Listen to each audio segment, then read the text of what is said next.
I heard Bob Johnson said he's talking to the higher powers, I guess the government, about reparations. And I guess the numbers that they come up with were about three. His name is Saul, here in Ngozi, Northern Light Shopping Center. You want more than just a nice cut? Good conversation, good vibe, good music. Come see me at 3512 Cleveland Avenue. But the most important goddesses were black, not just for the African now, in the civilization of the Greeks. The Greek was so profoundly affected by the Africans that the goddess of chastity was a black woman, Artemis. The goddess of wisdom was a black woman, Minerva. The goddess of beauty was a black woman, Diana. And many of their great mythological figures which were critical to the vision of history, the history of the Greeks in the Odyssey. The woman who draws, who has the power to draw Odysseus and all his crew into her, is Circe, who is represented as a black woman with African features on the Greek vases. The woman who helps Jason win the golden fleece is a black woman, Medea. The woman who marries Perseus, the Greek hero, is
The African Heritage Diet consists of 6 lessons.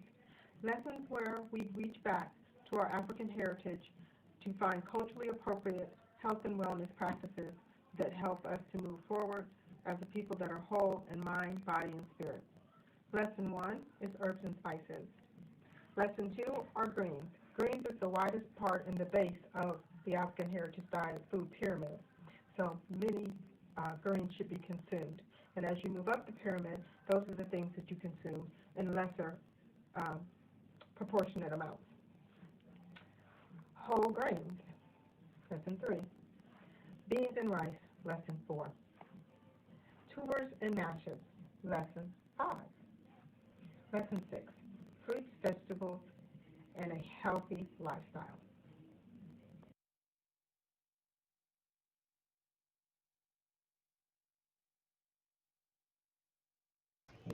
I am a genius. My ancestors were geniuses. My ancestors have made me a genius in all that I think, say, and do. I must declare myself a genius. I am a genius. Whenever I am myself, I practice my geniusness and do great things. All my thoughts, choices, and deeds must express my geniusness. I am a genius. My decisions must always be in the best interest of myself, my family, my people, and my God. Only then will I and everyone I know that I am a genius. I am a genius. At all times, my geniusness must reflect my culture. My geniusness must serve my God. My geniusness must make me be one in love and harmony with my family. My geniusness must protect my people. Yes, at all times I must demonstrate excellence because I am a genius.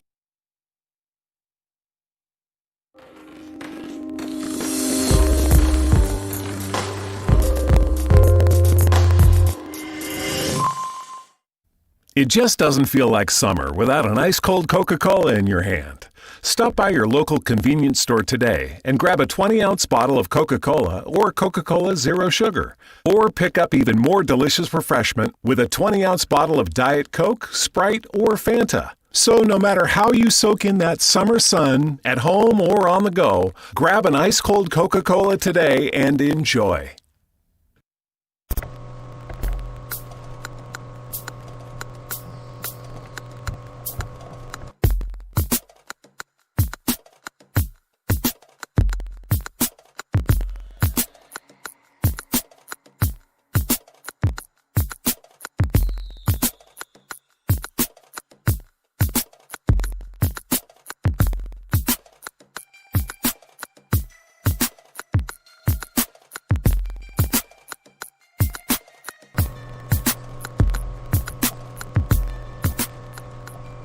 Peace. This is Brother Hot Tim. Welcome you to the journey again. I'm going on an old blog today, and I'm going to discuss the concept of spirituality. Before we really get deep into it, let me shout out some of the people or some of the organizations that support me. Giving shouts out to the young people that helped me with the podcast, the live podcast yesterday. Part of the Giami tribe and the Urban Warriors. They come and we have meetings or class or practice every Wednesday, and they did a fantastic job. If I had a round of applause, I probably would give it to them. But I'll find that for my next show. Also, I want to send shouts out to Oxy Water. You know, just the product alone is enough support for me because it helps keep me going through my day. I go get me 2 for $4 at Walgreens, and I love the Oxy Water Black. Of course, I like the mixed berry too, but I love the Oxy Water Black. I suggest that you get out and you try it as well. Oxy Water has 0 carbs, it has 0 sugar, it has like 3 zeros. I can't remember exactly every one. I should have wrote it down beforehand because I get kind of excited and I forget. But it also has 7 minerals that your body needs. It also provides ginseng.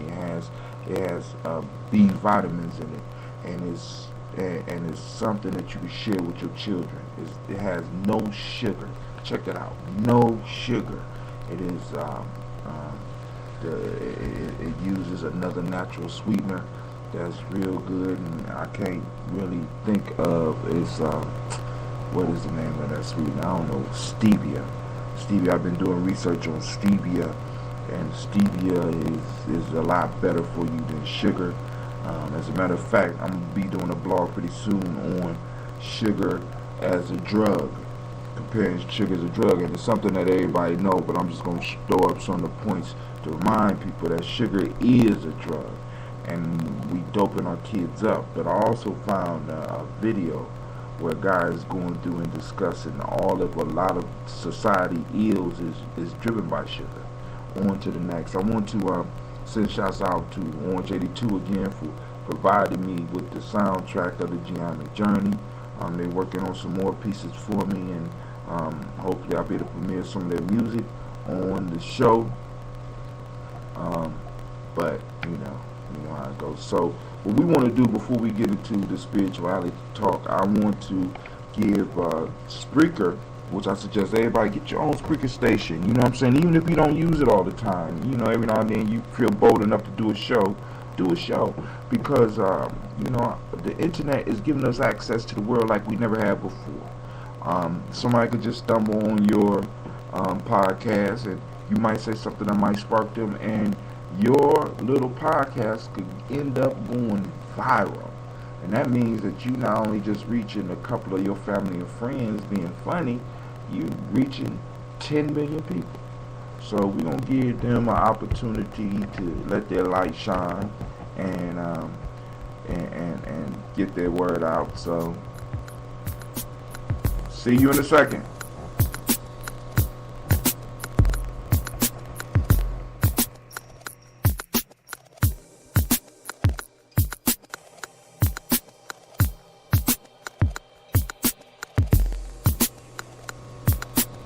Welcome back to the journey. This is Brother Hatim.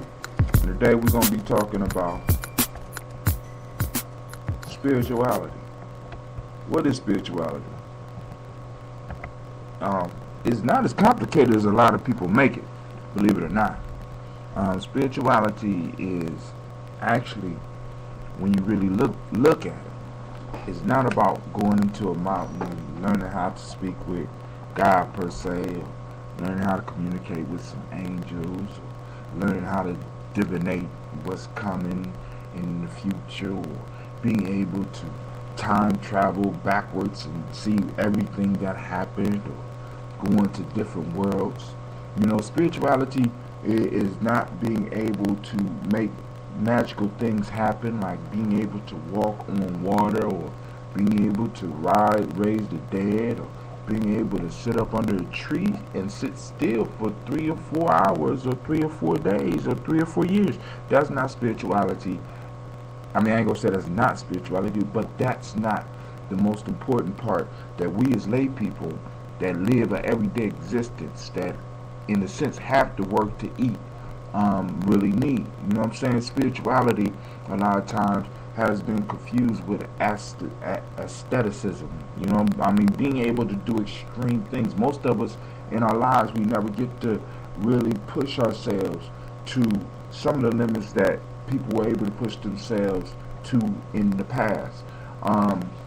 The time does not necessarily exist for us. I ain't gonna say that it don't exist, but for a majority of the people, it don't exist. But I need to bring home the idea of what true spirituality is, and maybe some of those other things that I mentioned prior to the definition that you're about to hear may be able to be made possible for you. Now I want you to listen very closely. Put your ear up very close to your speaker, because I want you to get this definition, because when you hear, many of you may disagree with me. And as we move forward with our conversation, that's cool. I'm not here to get people to necessarily agree with me. I'm here to challenge you on your journey and make your thinking muscle stronger and make your spiritual muscle stronger.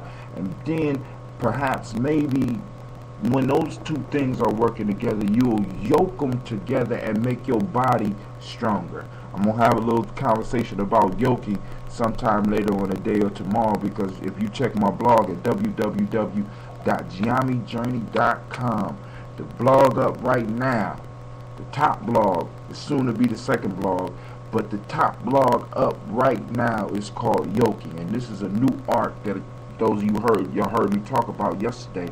But this is going to be a foundation piece. It's a foundation piece in the GNJpodcast self-mastery system and bringing you closer in tune with your spirit. But let's get back to the definition of the spirit, because I know some of y'all sitting on the edge of your seat like, when is this? When you going to tell us what spirituality? Give us a definition. This is my definition from my experience. I want to share it with you, because I challenge you to challenge my definition and go deeper and find your definition, and feel free to write in and share with me, because just like you, I'm on my journey and I'm constantly learning. I just been on it long enough to where I got information where I feel I can get on the internet and share it. I want you to share it. I want you to get on Spreaker. I want you to get your blog. I want you to send me a link so that I could join and follow and learn from you, like you're taking the time to learn from me. Because when we really start figuring out that we don't know everything, that we are not the center of the universe, but then we are. Crazy paradox. I got a blog for that too. Crazy paradox. At one point in time, you are the center of the universe. At the other time, you are not important at all. At the exact same time, when you understand that, then you understand that you are the master and you are the student at the exact same time. Because there's always going to be somebody who knows more than you, and there's always going to be someone who knows less than you. There's always going to be somebody that you need to learn from, and there's always going to be somebody that you need to teach or set an example for. So get with it. Now, when we get to the definition of spirituality, let's check it out. It's very simple. Spirituality is about building and maintaining relationships. I'm going to say it again. It's about building and maintaining relationships. All that other supernatural shit comes later on down the line, because until you are able to build and maintain relationships, you have not made it past the first class of spirituality. You have flunked. You must go back. Some of you are trying to walk on water before you can have a good relationship with your mama, before you could forgive that friend that dogged you in 7th grade. Some of you are wanting to float on air, but you have not forgiven that bully in the 6th grade. Give me a fucking break. Listen to me. Spirituality is about building and maintaining relationships. I want you to look at church. What is church for? What is the temple for? What is the mosque for? What are places of worship for? They are there to build a relationship with that higher power. Are they not? When you go to church to build a relationship with that deity, with whatever you're going to church for, whatever you're going to worship for. You're building a relationship. Now, but also the social aspect of a church, a temple, and a mosque, or any place that you go and worship, is a social aspect in there too, where there's people around you. Many of us just go in there to build a relationship with the Creator, and we don't realize that the Creator is dwelling in each individual and each thing that's in that room. So we only go and we look at this metaphorical symbolism, this ghost that we try to develop a relationship with, but then we say, fuck all the people around us. How can you talk about being spiritual when you are not acting upon what spirituality or what spirit really is? It's about developing and maintaining relationships. Now, it's easy to maintain a relationship with a ghost. It's easy to maintain a relationship with a spirit because they don't demand anything out of you. You know what I'm saying? It's just easy. You know what I'm saying? I can hear people screaming about their relationship with Allah and their relationship with Jesus and their relationship with Obatala and their relationship with all these different names. But they can't maintain a relationship with the people that's closest to them. Think about it. How does the Creator really test whether you're worthy of blessings or not? It's through the people that we are around. If you can't maintain the relationships around you, if you can't build relationships around you with the people that's living, how do you really think that you're going to be able to maintain a relationship with somebody that's not there? Our true spiritual teachers are those assholes in our lives. That fucking cousin Pookie that's been getting on your nerves for the last 15 years is one of your greatest spiritual teachers. That woman that some of you brothers out there is calling your baby's mama is your master teacher, and you have not humbled yourself and you have not developed a relationship to learn shit from her. That child that gets on your nerve, teacher, that is your master teacher. We are moving past and moving towards these metaphorical things that are easy to maintain relationships with. It's easy. And we're jumping past our masters, our super master teachers. Some of you that got mama issues. Some of you that got daddy issues. Some of you that have men issues, and some of you that have women issues. It's the people that are closest to us, and learning how to build and maintain those relationships in a healthy fashion. That's practicing true spirituality. We have to be able and willing to sacrifice parts of our ego to even become close to some of the people that's around us. Because our ego tells us that we shouldn't. Because we're better than that. Or we're not worthy of them. True spirituality is being able not only to maintain that, but the deepest form of spirituality and the deepest form of relationship is forming a relationship with yourself as well. Because now, let's take it even deeper. So we talked about the metaphorical relationships. We talked about the close relationships that's around us, the people, the mothers, the fathers, the brothers, the sisters, the uncles, the aunts, the friends. Now let's bring it home. The most powerful spiritual relationship that you need, the men that you need to work on, is that relationship with yourself. Have you forgiven yourself? Have you in your relationship given your person? Have you been able to forgive you for the shit that you have done to yourself or allowed done to you, and what you have done to other people? Have you opened up enough so that you can allow yourself to grow beyond the limits that you have placed upon yourself?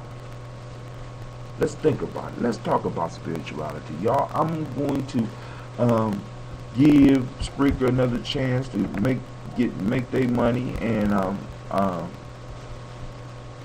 I will return and we'll finish this chapter.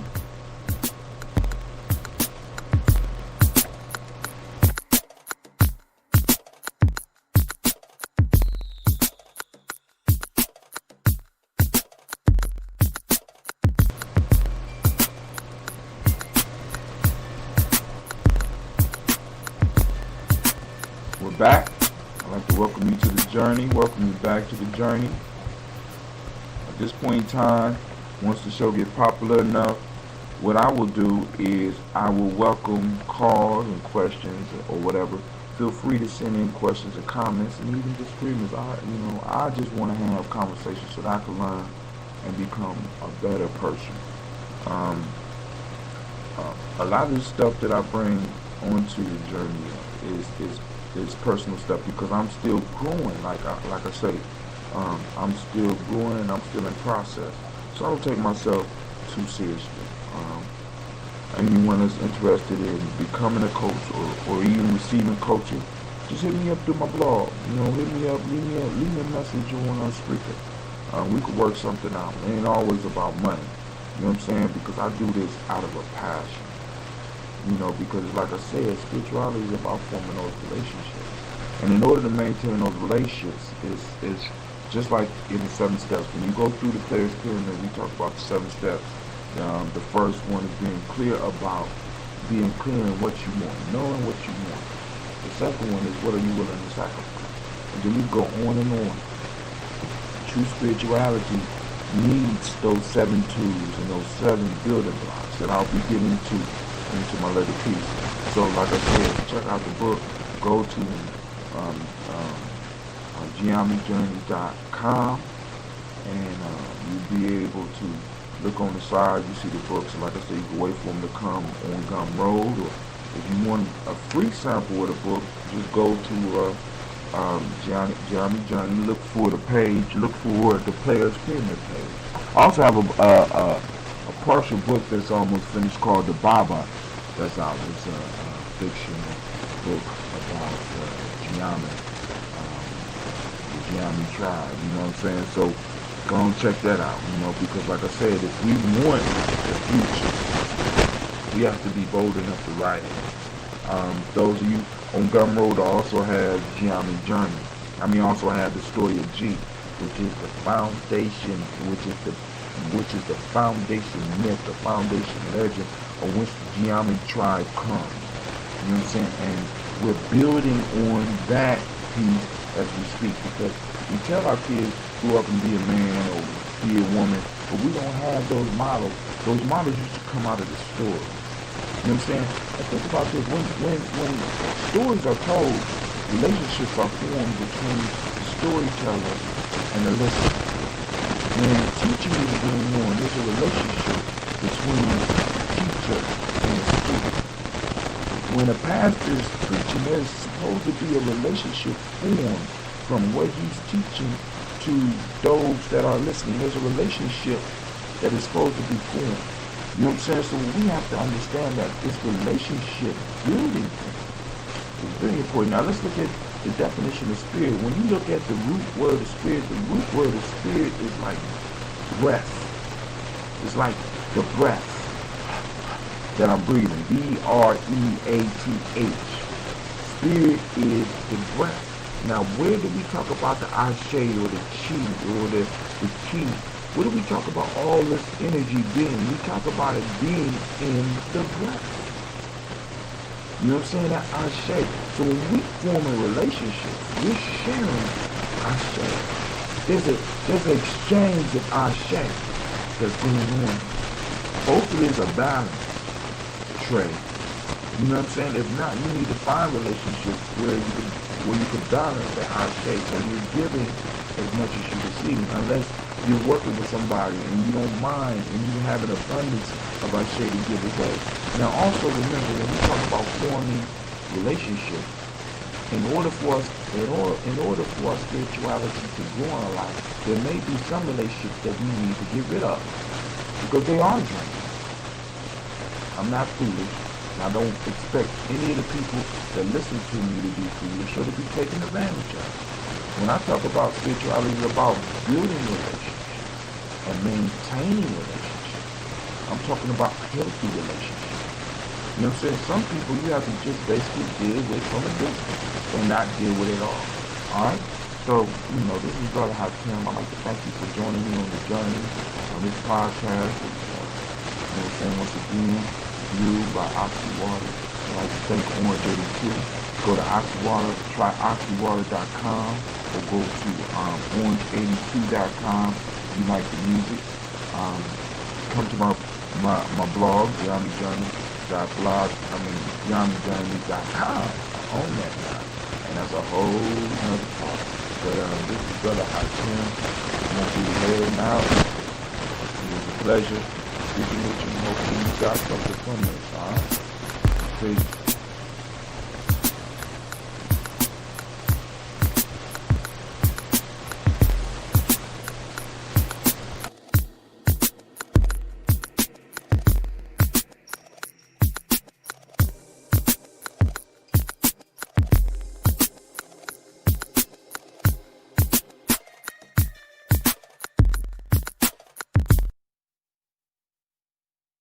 What makes a business a business? It's not the circumstances of a world that woke up on the wrong side of the bed that year, that decade.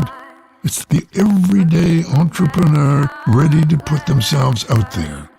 We're all sailing against the wind right now, but we will make it to shore. It's been done before, and we will do it again.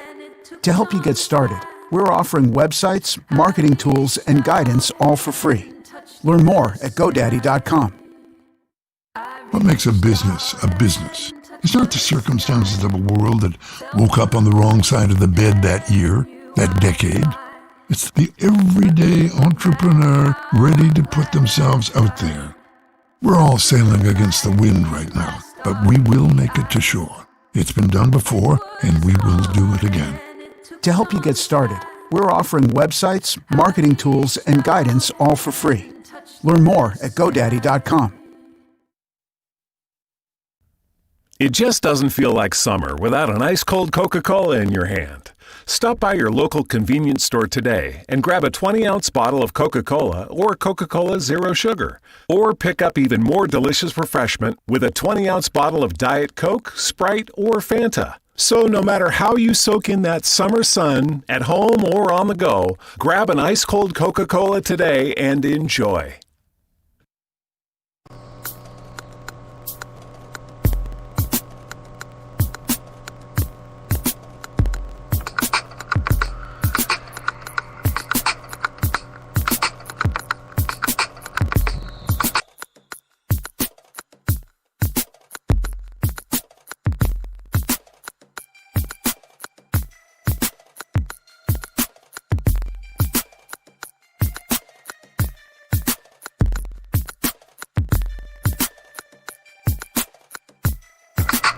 Peace. I'd like to welcome everybody that's on the journey. This is Brother Hakim, and I'm coming back with another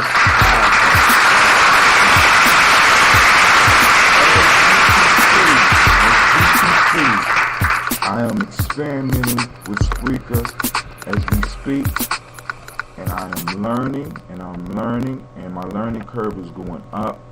I'm really excited about what I could do on Spreaker.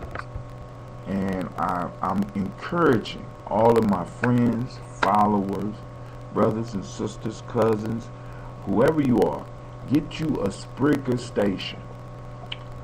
It'll be good for family reunions, so you keep track of your history. Like you can see, I have one of my radio shows is about my family history, your own experiences. I mean, we all have a story to tell and something to teach. And I encourage every last one of you, to find those stories, find those lessons, and teach somebody something. You know what I'm saying? And this is the perfect platform because you don't have to be a writer. All of us talk. You could just be talking to yourself. And a lot of us talk better to ourselves than we do to other people. Now, I want to make sure I send shouts out to my friends and family, my followers on Facebook, my followers on Twitter. If you are not a friend or a follower on any of these sites, understand that when you follow me, I automatically follow back. It might take me some time to find it because I'm still new with all this stuff, but my goal is to follow and pay respect and homage to everybody that does the same to me. This is all about relationship building. As I said in my last podcast, it's true spirituality. Because in this way, I'm able to form relationships with people that I would have never met if not for the internet. So, Brother Hot Tim, I'm here, I'm laying it down, I'm having a good time. I want to send some more shots out to Oxywater. Try oxywater.com. Go there, check out Oxywater. It'll be in a town near you, or a place near you very soon.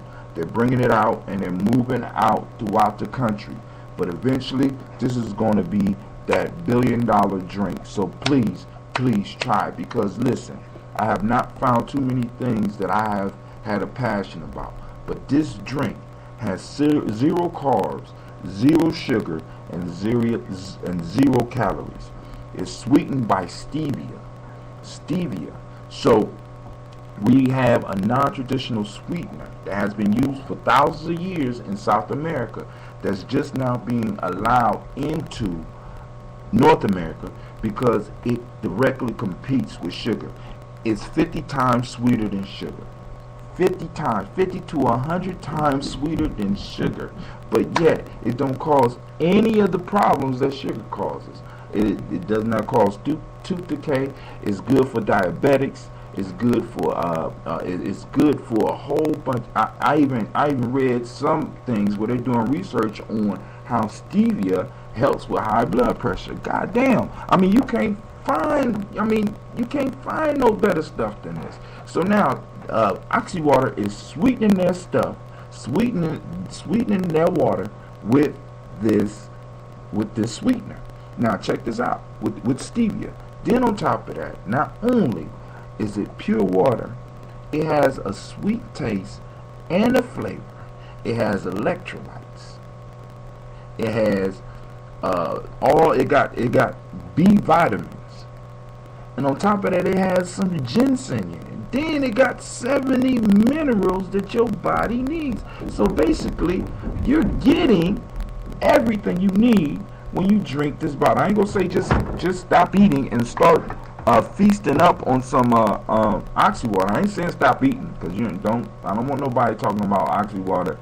Or talking about Gianni Journey told you to stop eating and just drink Oxywater. But I'm saying add Oxywater to your daily workout. Add Oxywater to your daily yoking. Which brings us to what we're going to be talking about today. We're going to talk about what Brother Hatim means when he says the art of yoking.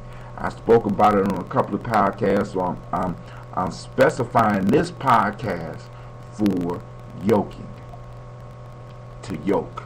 Alright. Also, I want to send out shots to Orange 82 for allowing me to use their track as my intro and my exit music. It's been working out perfectly. So I want to give both those individuals, both those groups who have volunteered something for me, and so of course in paying them back and building on that relationship, I'm sacrificing something for them, and that's time on this show. Give it up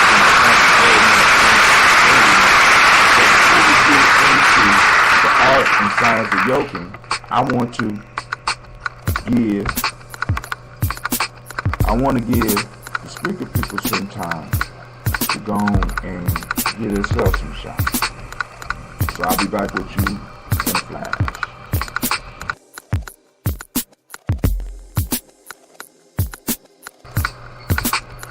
We're back. We're back, and I'd like to welcome you. And today we're going to be talking about the art of yoking. You know, what the hell is this art of yoking that Brother Hatim is talking about and writing about on the journey, Geometry Journey. This is a new system that I've come up with in self-mastery, because I can't really say that I'm a yoga teacher, because I have never went to get certified. For those that know me, you know why a lot of times I avoid going to get certified in certain things, because I don't like really to be typecast. I'm a freestyle MC in a way, because I like being able to learn and adapt things to exactly what my audience need. One of the issues that I have is I have the pleasure of working with young people, and parents trust me to work with their children. And then also I work with a lot of adults that come from different traditions. So when I say words like yoga or spirituality or whatever, it kind of freaks them out, because they have been basically sheltered, or they shelter their children, and they don't want their children or themselves exposed to something that they really don't understand. So it's easier for me to explain yoking, because the way I do my yoking exercises, the way I do the exercises is a little bit different, and the language is a little bit different. What I have chosen to do with the art of yoking, or with yoking period, with yoke, is I decided to define the art for myself. This has come from the principle in my pyramid called Kujichagulia, which is a principle in Nguzo Saba, which means self-determination. But the most important part in Nguzo Saba, the most important part in this principle, Kujichagulia, and self-determination, is the ability to define yourself for yourself. I choose to define my reality. So I have mastery over yoking. I don't necessarily have mastery over yoga. I could bring people in and I could train them in the art of yoking. I can't bring them in and train them in yoga because I'm not necessarily certified. So what I'm doing is yoking. And what is yoking? Yoking is pulling the mind and body together during physical activities.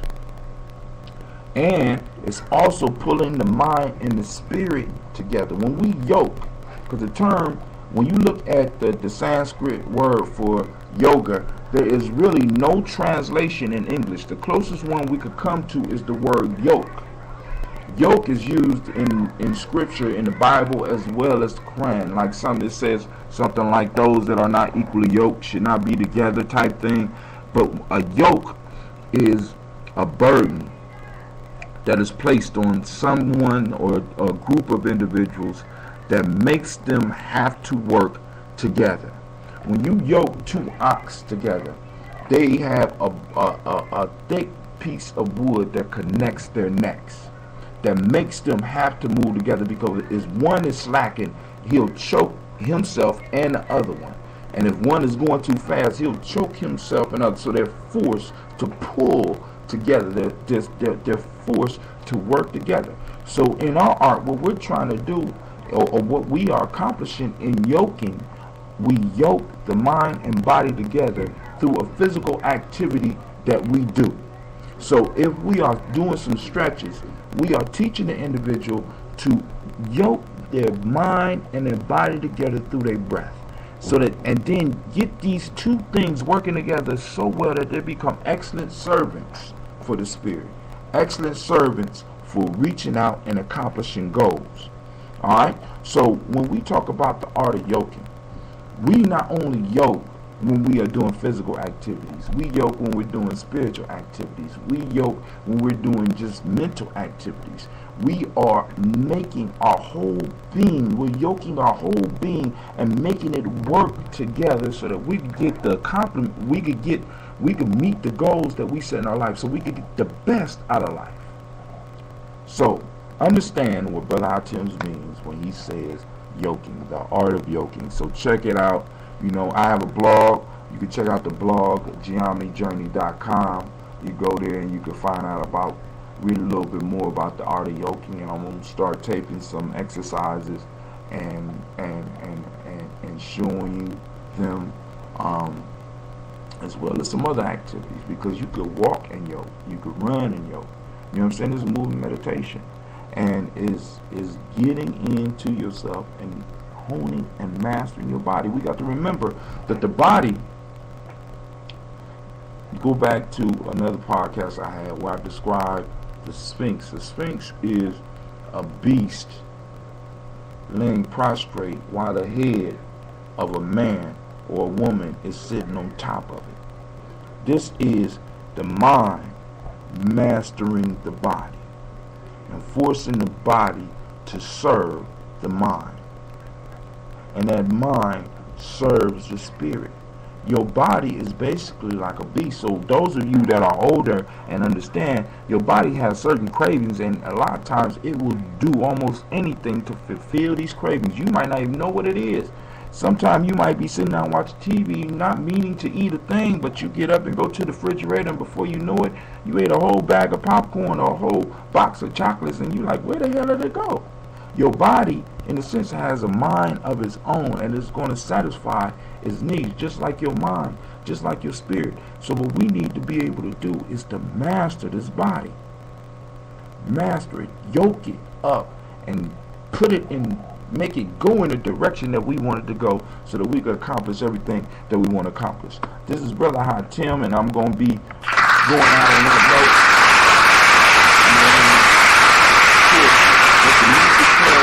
Let the music play, and we're going to go to a commercial break. We're going to go to a commercial break, and I shall return in a second.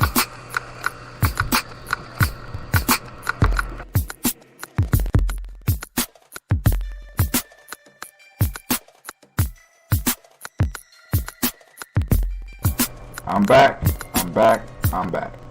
Check it out. I'd like to thank you for tuning in. Check out my blog, GNJpodcast.com. Check out the books. Check me out on Gumroad. You can look up HA2TIM on Gumroad. You can support the journey. I ask people to support the journey, because all these podcasts eventually will be made available on Gumroad, but you still be able to listen to them for free. But I just ask people to support the journey, and I don't like asking people just to give money.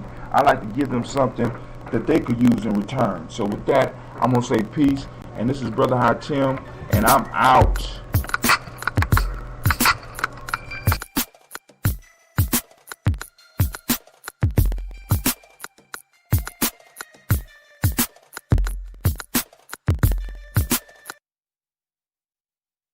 It just doesn't feel like summer without an ice-cold Coca-Cola in your hand. Stop by Speedway today and grab 3 20-ounce bottles of Coca-Cola or Coca-Cola Zero Sugar and get 500 Speedy Reward points. Or pick up even more delicious refreshment with a 20-ounce bottle of Diet Coke, Sprite, or Fanta. So no matter how you soak in that summer sun, at home or on the go, grab an ice-cold Coca-Cola at Speedway and enjoy. It just doesn't feel like summer without an ice-cold Coca-Cola in your hand. Stop by Speedway today and grab 3 20-ounce bottles of Coca-Cola or Coca-Cola Zero Sugar and get 500 Speedy Reward points. Or pick up even more delicious refreshment with a 20-ounce bottle of Diet Coke, Sprite, or Fanta. So no matter how you soak in that summer sun, at home or on the go, grab an ice-cold Coca-Cola at Speedway and enjoy. The 4th of July weekend is finally here, and so is the Venus 10 Best Days of Summer sale event. Whether you're headed out of the house or enjoying a summer staycation, Venus wants to celebrate our favorite time of the year with you. Hundreds of our fun, sexy swimwear and fashion styles are now up to 70% off, and this weekend only you can save even more. Get $15 off instantly when you spend $100, $30 off when you spend $150, or $50 off when you spend $200. Shop Venus.com and use the promo code STARS to celebrate the 10 Best Days of Summer with Venus.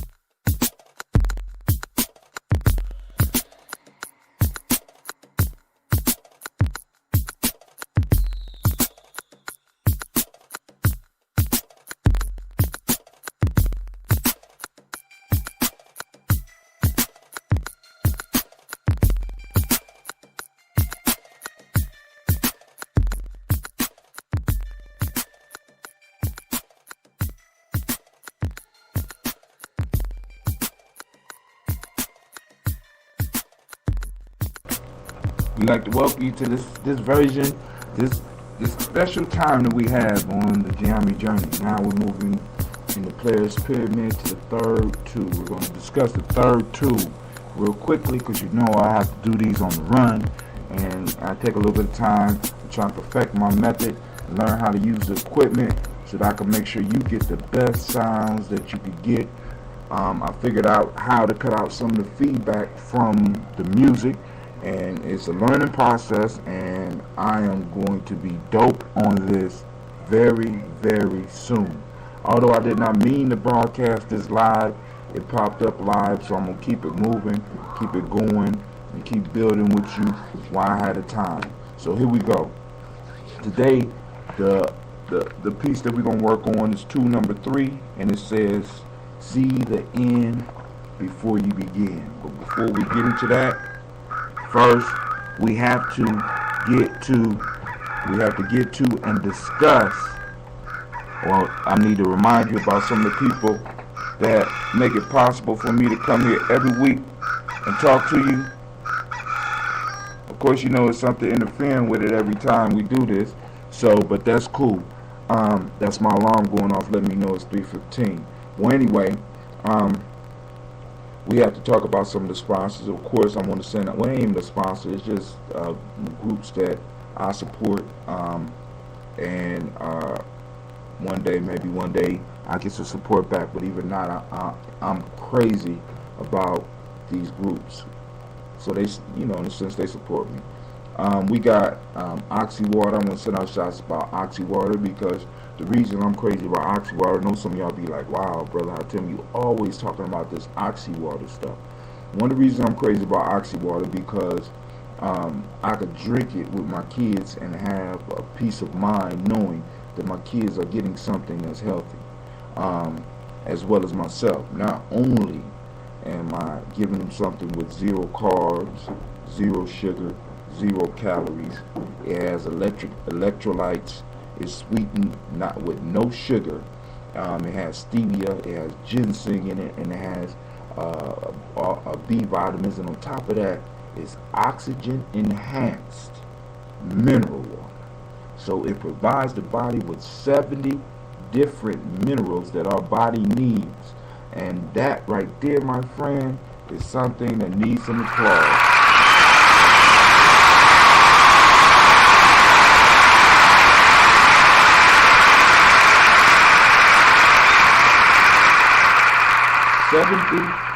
vitamins, 70 minerals.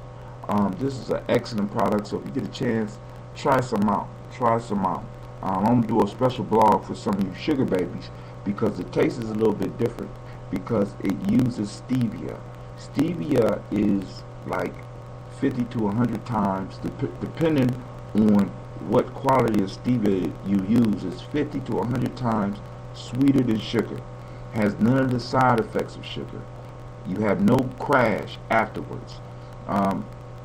It's beautiful and it's excellent. I can have my 1-year-old, she more like 19 months old baby drink some, or my 7-year-old son, or I can have my diabetic grandfather drink some and not have to worry about anything. Next, I want to send out shots to Orange 82, who provides me with the soundtrack of the journey. They're working on some other tracks. They're going to get them out to me, and I'm going to definitely use them. And last but not least, Gumroad, because I found Gumroad just by reading other podcasts, listening to other podcasts and reading other people's blogs. And Gumroad was mentioned in one, and I went to Gumroad and I found out that they only want a quarter off of each purchase, and I can set the price at what I want and just sell PDFs, MP3s, MP4s, videos, WAV files. I could sell it all. I don't have to wait. I could start writing a book, and those people that's interested in keeping up with my book, as well as giving me feedback on the book, can read what I wrote so far, give me some feedback. I can go in and make corrections or just continue writing. And that concept of the individual, the artist, and the audience collaborating on something is beautiful to me. It's that whole idea that is just beautiful. So now the artist is able to create not only for themselves, but also be able to interact with the crowd as they create. Just imagine your favorite artist is putting out, is laying down a track, and because you are in his following, or you are one of his biggest fans, he gives you the first opportunity to, in a sense, give some feedback on his tracks for the album he gonna put out. For 99 cents, you can help him put out a million-selling album, and you never know where that type of participation is gonna get you. So I'm sending out shots to Gumroad as well. Now, my fault. Before we get back to that, I need to go and let Spreaker. That's another. I'm giving shots out to Spreaker too. Spreaker is developing this radio format that you could get on and speak your mind. I tell people all the time, you need to learn how to use this so that you get your ideas out, because that's what the new economy is moving towards. Those that are willing to put out their ideas will be those that's going to be the next level of billionaires, and hopefully probably the next trillionaires, because that's what we're moving towards now. So I'm going to give Spreaker a moment to be able to introduce themselves, or if they got any other commercials set, I don't know. But we're going to phase this out here, and we're going to do this.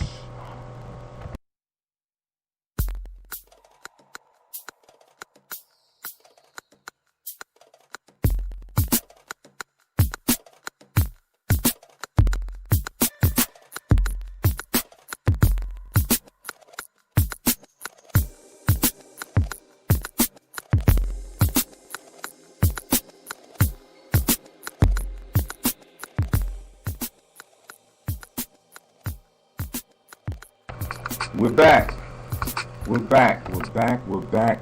Yo, and so it's good to be here. So right now, let's get into what I need to talk about so we go.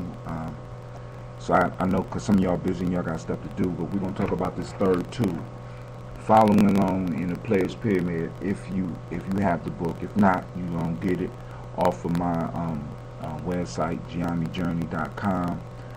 You look up Player's Pyramid, go to the page. It has at least the first beginning chapters. I will add the rest, and you could study along with me. If you want to support the journey, by all means, you can buy the book. Eventually, the PDF will be available on Gumroad as well. I'm thinking I'm gonna do a $3 at least, pay at least $3 for it. That shouldn't be too much. Or you could just, like I said, download it for free. Like I said, I believe in my audience. I believe in the audience that I'm building. I believe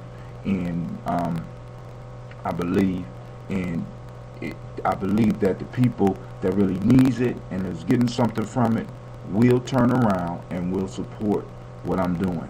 It may not be a whole lot of dough, but it'll be enough for me to keep going. Just so that some of y'all know, because I spoke on this on why support the journey. You know, I work with young people. I work with some adults as well. And some of the things we like to do cost money, like camping trips and retreats that I'm working on for this coming year. By you purchasing this stuff, you help that happens, as well as being able to assist one of the #1 causes in my life, the Simba Circle, or the nonprofit called Rescue, Release, and Restore. Help us purchase some camping, some campgrounds, so that we can do Simba all year round. For those that don't know about Simba, you could read a little bit more about it at SimbaNation.com. Those that want to donate, you can go to my CrowdRise page, CrowdRise.com, and look up HA2TIM and look for the causes that I stand for. And the number one cause that I stand for on there is Simba. So you could feel free to donate there. We're in our fundraising aspect. And I think maybe the last night of the fundraiser, I might take some time and do a long radio show, and I don't know. It just depends. Maybe if not this year, maybe next year, after I build up a following, a bigger following. Right now, one of the things that I'm very proud of, as far as the Spreaker account, is that in the last couple of days I've been getting crazy hits, and I want to thank everybody out there that's taking the time to tune in and to listen to what's going on the journey.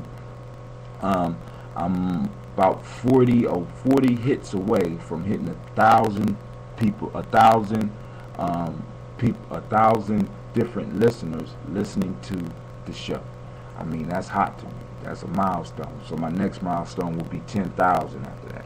So now, what we're talking about today is seeing the end before you begin. And I know some of y'all are probably listening to this and say, wow, this is a repeat. But no, let me explain. The first two is having a clear idea of what you want.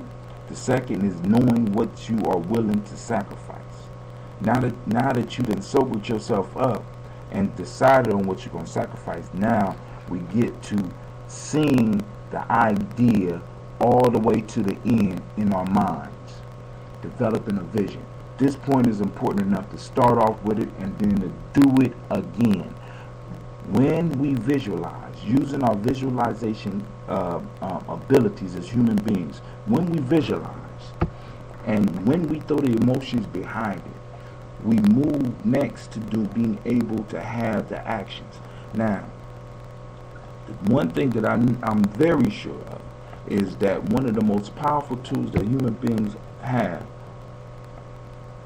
is their ability to imagine.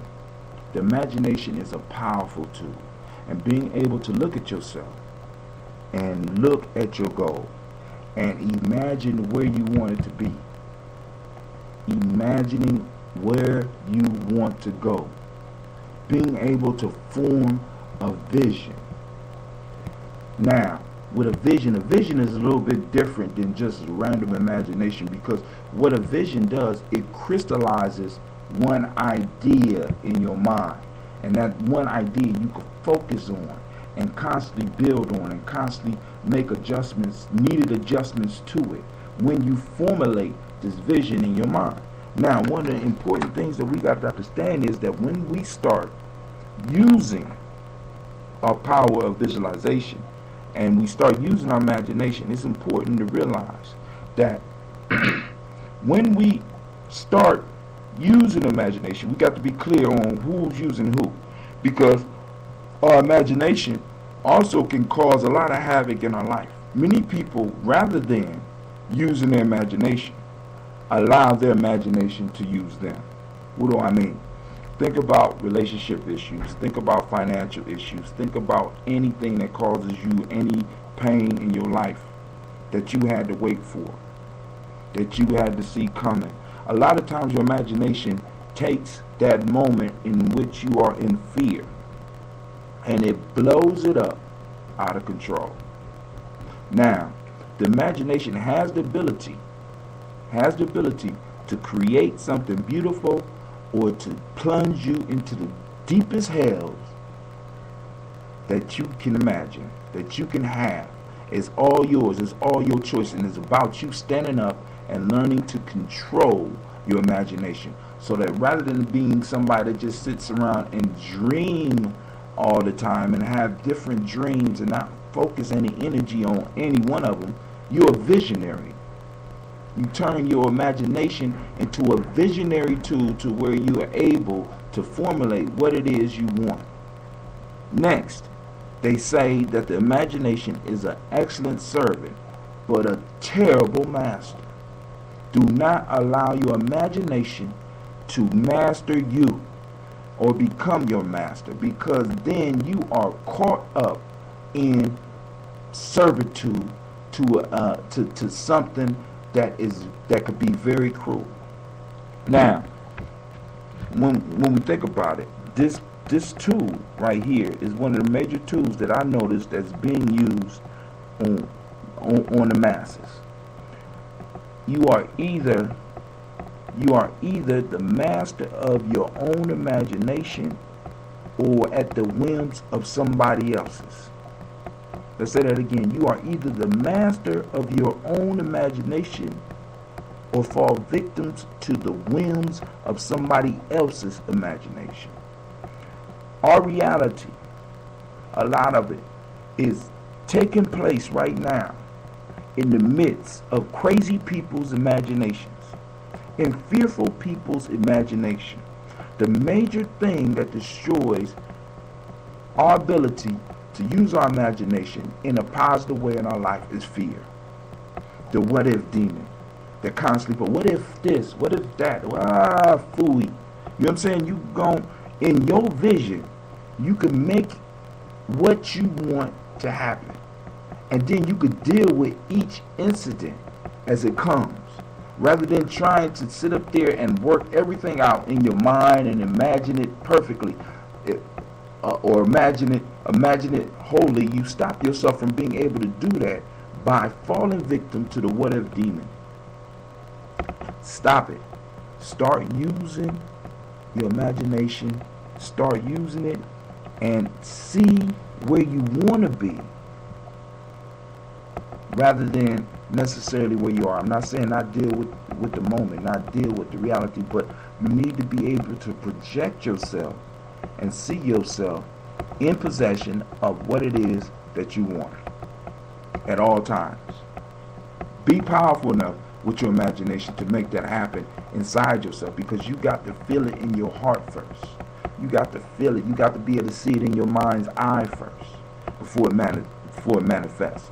One of the things I make sure that my kids understand is, don't live your life on accident. Live your life on purpose, which gets into one of the principles in the building blocks. But we ain't there yet. So I want to leave you with that. Hopefully you can have some ideas or some comments that you would like to share about this tool. But this is Brother Hatim. I only got a couple minutes. I had to rush through it. I apologize. I hope you got something out of it. But remember, see the end. See the end as you begin. See the end before you begin. So now, you're going to take your actions. You first got a clear idea of what you want. You next decide on what you want to sacrifice. Now that you done sacrificed, you have become sober.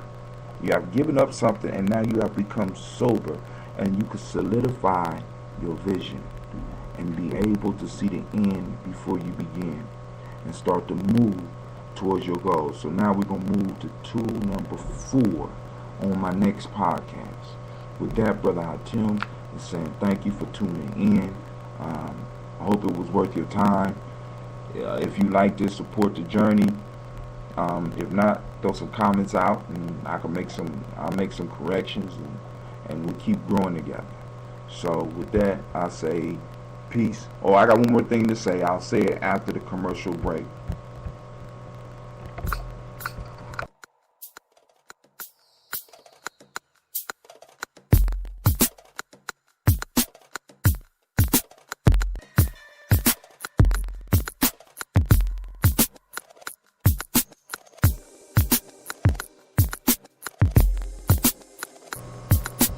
We're back. Alright, and I want to say peace to everybody out there that's listening. I also want to thank everybody out there that has been taking the time to tune into the podcast. I want you to know also that eventually I will be putting up some more of my books.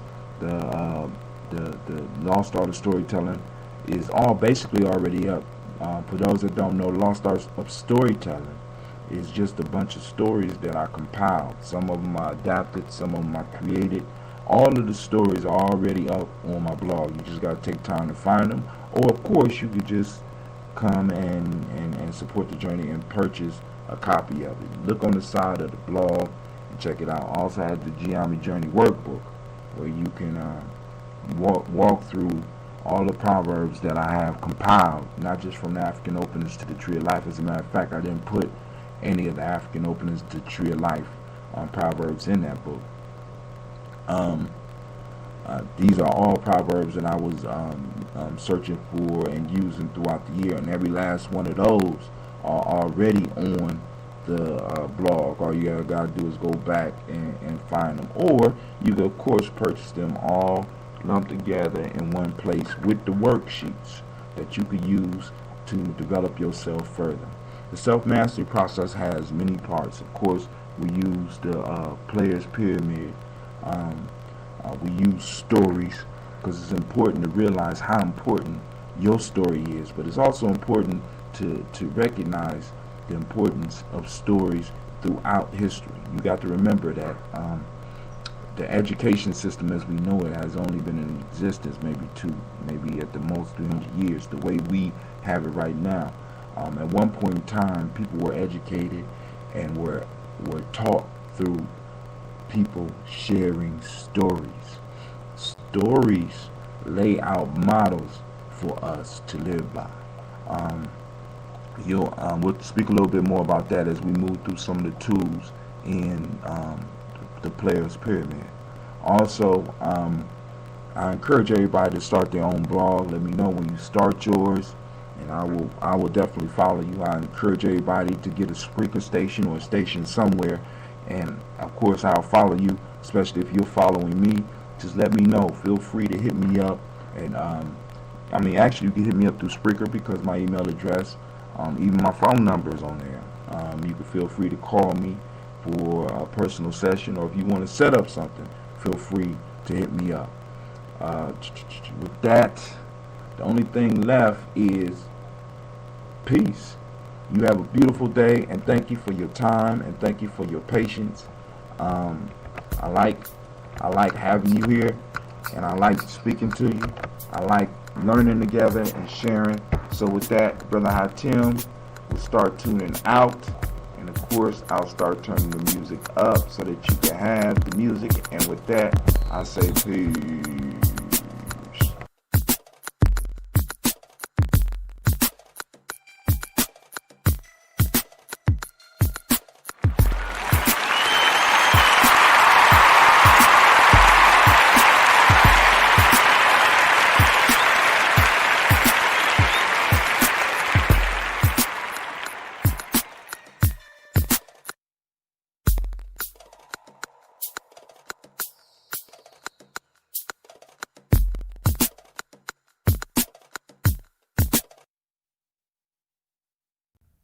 It just doesn't feel like summer without an ice-cold Coca-Cola in your hand.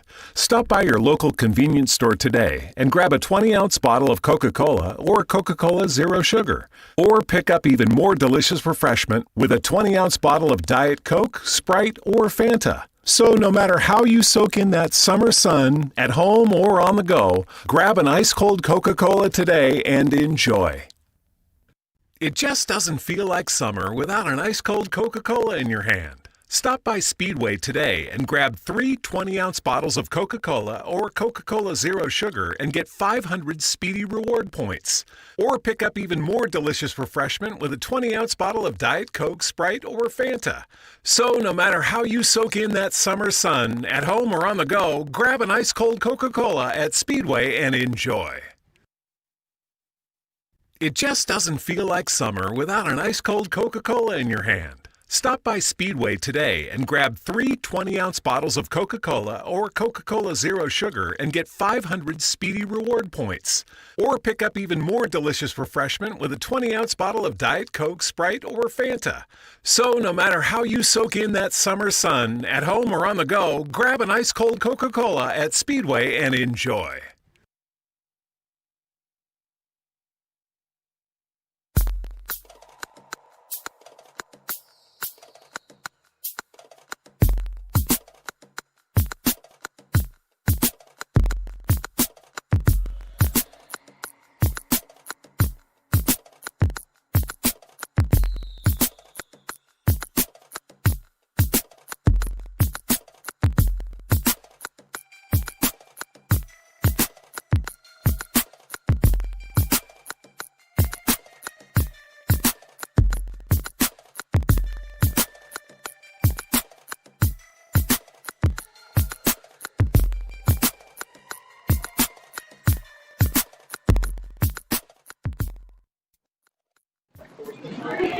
What's up? Yo, I'd like to welcome you to Jam Journey. This is Brother Hatim. Of course, you know I'm chilling at the hookah shop tonight, and I said I was going to be doing a live show. I hope y'all can hear me. But if not, we're going to keep it moving anyway. Keep it crack-a-lacking. Yo, first off, I got to give shouts out Oxy Water. This show is powered by Oxy Water. Remember, go to tryoxywater.com. Oxy Water is the world's first oxygen-enhanced mineral water with 0 carbs, 0 calories, and 0 sugar. The shit's the bomb. It's good enough that you can sit around with your kids and drink it. As a matter of fact, I just got in a fight with my youngest daughter because every time I open a bottle, she feels she need to put her mouth on it. That shit's not cool, but that's my baby. That's what she do. All right. Next, I want to send out shots to Orange 82 for allowing me to use their soundtrack Build and Destroy for my opening. Build or Destroy for my opening. You can check more of their music out on orange82.com. Of course, you know I'm joined by some of my family sitting around. I'm going to have them introduce themselves in a little while. But before we get into that, I got a couple of things I need to cover. But even before we get into that, I'm going to allow Spreaker to go on and make their money. So if you would, bear with me while I work through this.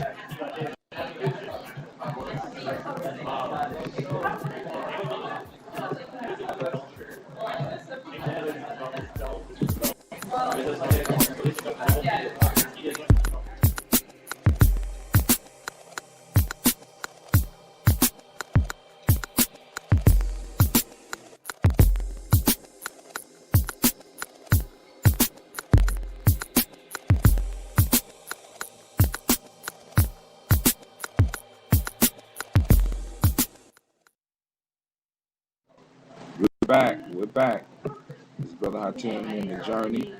And so, now first things first, I need to do a little supplemental here because I did a little piece on the Players Pyramid, seeing it end before you begin, part 3, number 3. Now, what I want to clarify is this. When I talk about seeing it end before the begin, I was trying to look for a metaphor. And of course, life always provides these metaphors for us. So when I went to go pick up my daughter earlier today, I went to go pick up my wife. Then I went to go pick up my daughter. And I put my daughter on my lap as I drove down the parking lot to our house because babysitter is right down the street. And my daughter, she grabs the steering wheel and I let her play like she's driving. But she only paid attention to the road for a second and she started looking away and start just turning the wheel. And that hit me with a thought, and that was the metaphor I was looking for.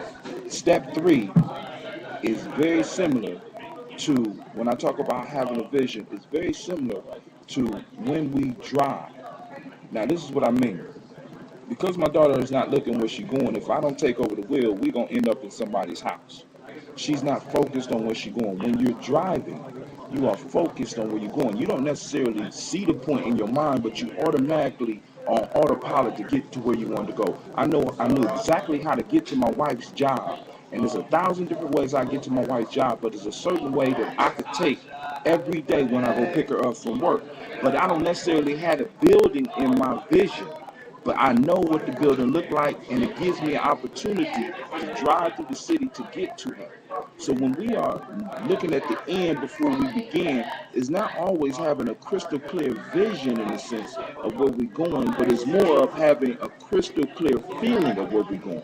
Now, the only time that you really need directions is when you don't know where you're going. And once you learn where you're going, then you could go there automatically. With our vision, what we do is we set up the vision, we see it, and we start to feel it. When we start to feel it, then we know that we are on course because we always get to where we're going. So when we put the vision in, what we start doing is setting ourselves on autopilot. So when we talk about seeing the end before we begin, it's almost like we done practice getting in our mind so many times that we are actually on autopilot, because now I'm not necessarily focused on the destination. I'm more focused on the journey. And while I'm on the journey, is different things that I learn, and we'll cover that in the next few tools. Now, next piece, and then we're going to get into this conversation. This is a story about my grandfather. My grandfather's going through Alzheimer's, so I try to embrace every moment, and I often try to remember everything that I can that he taught me. My grandfather once used to tell me when I was younger because I guess I was a greedy kid or I always wanted something. He used to say this statement to me: "You can't have your cake and eat it too." And I never understood that shit. He said that shit to me from when I was young until I was old. And I never got it. And I always ran around upset with my grandfather because his wisdom was flawed, because I figured if I bought the goddamn cake, then I should be able to eat the motherfucker too. But so, make a long story short, I had my grandfather one day when I was 30. We sat down and man to man we was able to have a talk. Now I wasn't man to boys, man to man. And I said, Pops, I never understood what you meant and what other people meant when they said you can't have your cake and eat it too. And he broke it down to me like this. He said, listen, he called me OJ. He like, OJ, listen. It's a very simple concept. Nature is very simple. Look, when you're told that you can't have your cake and eat it too, it's like this. It's like, let's say you go and bake a cake. And you set it on the table. You got that cake sitting right there. And you could admire the cake, you could look at the cake, you could show it to your friends and shit. But once you consume the cake, it's no longer there. He says in nature, you can't consume something and have it at the same time. You can't use something up and expect for it to be there for you in the same way that it was before. I said, damn, you're right. You can't have your cake and eat it too. And that's the wisdom of the day. But now, I'm done with that. I'm going to go a little bit more in depth on that. But now I'm surrounded by some beautiful women and one of my brothers. I was hoping more people would come, but if not, that's okay, because I put it on Facebook and Twitter. I guess you motherfuckers really don't read my lines, and that's cool. I don't care. I love y'all anyway. But so I'm going to allow everybody to introduce themselves. If they want their name known, they could. If not, they could put up a false name, and we keep it moving. So anybody who want to go first? Nina? Okay, we got a Nina in the room. AKA Nina? Okay. All right, who else we got in the room? Lotus? Okay, we got somebody named Lotus. We got a lot of hidden names up in here. Anybody else? Quasi. Okay. So shit. Hey, we about to kick it a little bit. I don't know where the conversation's gonna go. That's why I call it open mic. But we can let it go where we want to, because I am a broadcaster on the station. I'm a radio personality. So I got up to 45 minutes just to talk about absolutely nothing if I want. But y'all know when you come to the journey, there's always something that's going to be popping off. Anybody got any subject that they want to hit on real quick? Anything you want to talk? Because I just gave 2 quick lessons. If you want to hit that, we can hit that. Let that go somewhere. We can talk about what's going on in politics. We can talk about what's going on in economics. We can talk about what's going on spiritually in your life. We can talk about relationships. We can talk about anything that you want. Right now, you got an audience and people going to come and listen to this. And if y'all want to, you can drop your email address or drop your Facebook name and page, and people will contact you about it afterwards. Anybody? Nothing? Let's talk about who? The eagle and the kite. Oh, that's a story. Hey, why don't you tell a story? You remember it? I don't remember it. Oh, okay. Hold on. All right. I really do. I'm taking the smoke. Hold on. He's lighting up, guys. I know some of y'all shocked that Brother Hatim is smoking again.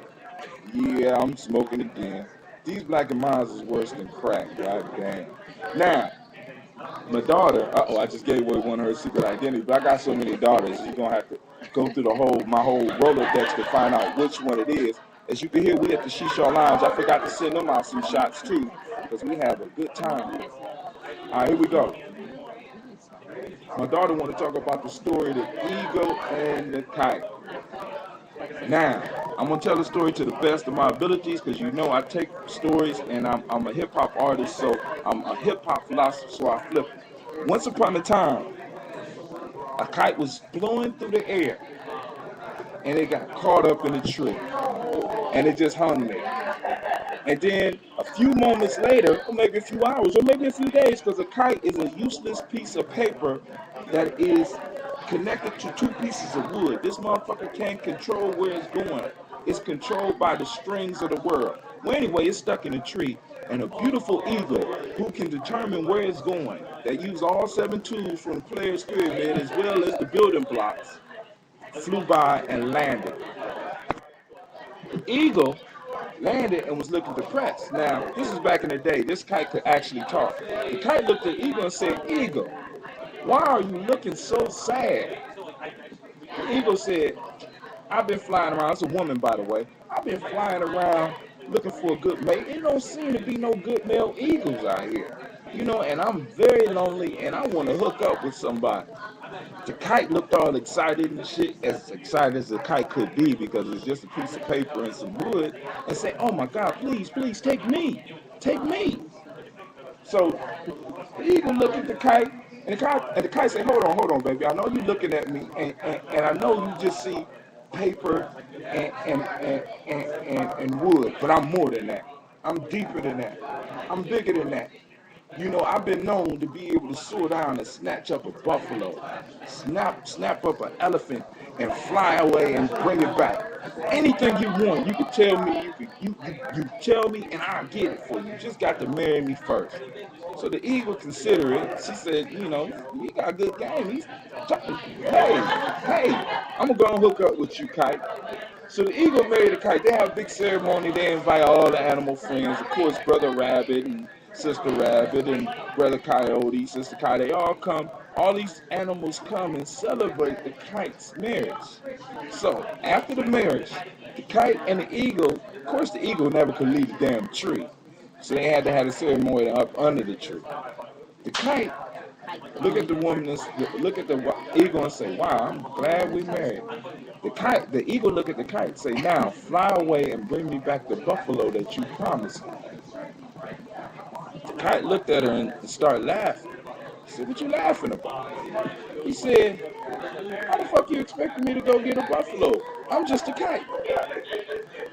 More of the story is, eagles shouldn't mess with kites. Eagles should never mess with kites. Why would you want that story? Is there some eagles in here fucking with kites? Huh? Any eagles fucking with kites? Okay. Anything else? Y'all for quiet. Last week. What's going on? She said I used to. Oh, okay. Yeah. Anything else? Anybody else want to talk about? Because we're only 14 minutes in. I'm going to take a radio break, give everybody time to think about some shit, and I'll be back. I think we've all had a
My fault. The mic wasn't on.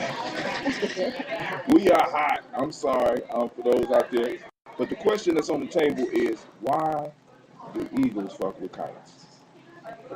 Whether we're talking about relationships, whether we're talking about economically, whether we're talking about politically, any way you could take that story, because like I keep telling y'all in these podcasts, stories are very important because our ancestors used to teach us about life through these stories.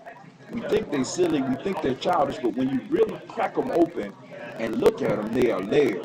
And depending on where you are in your life, they say something different to you.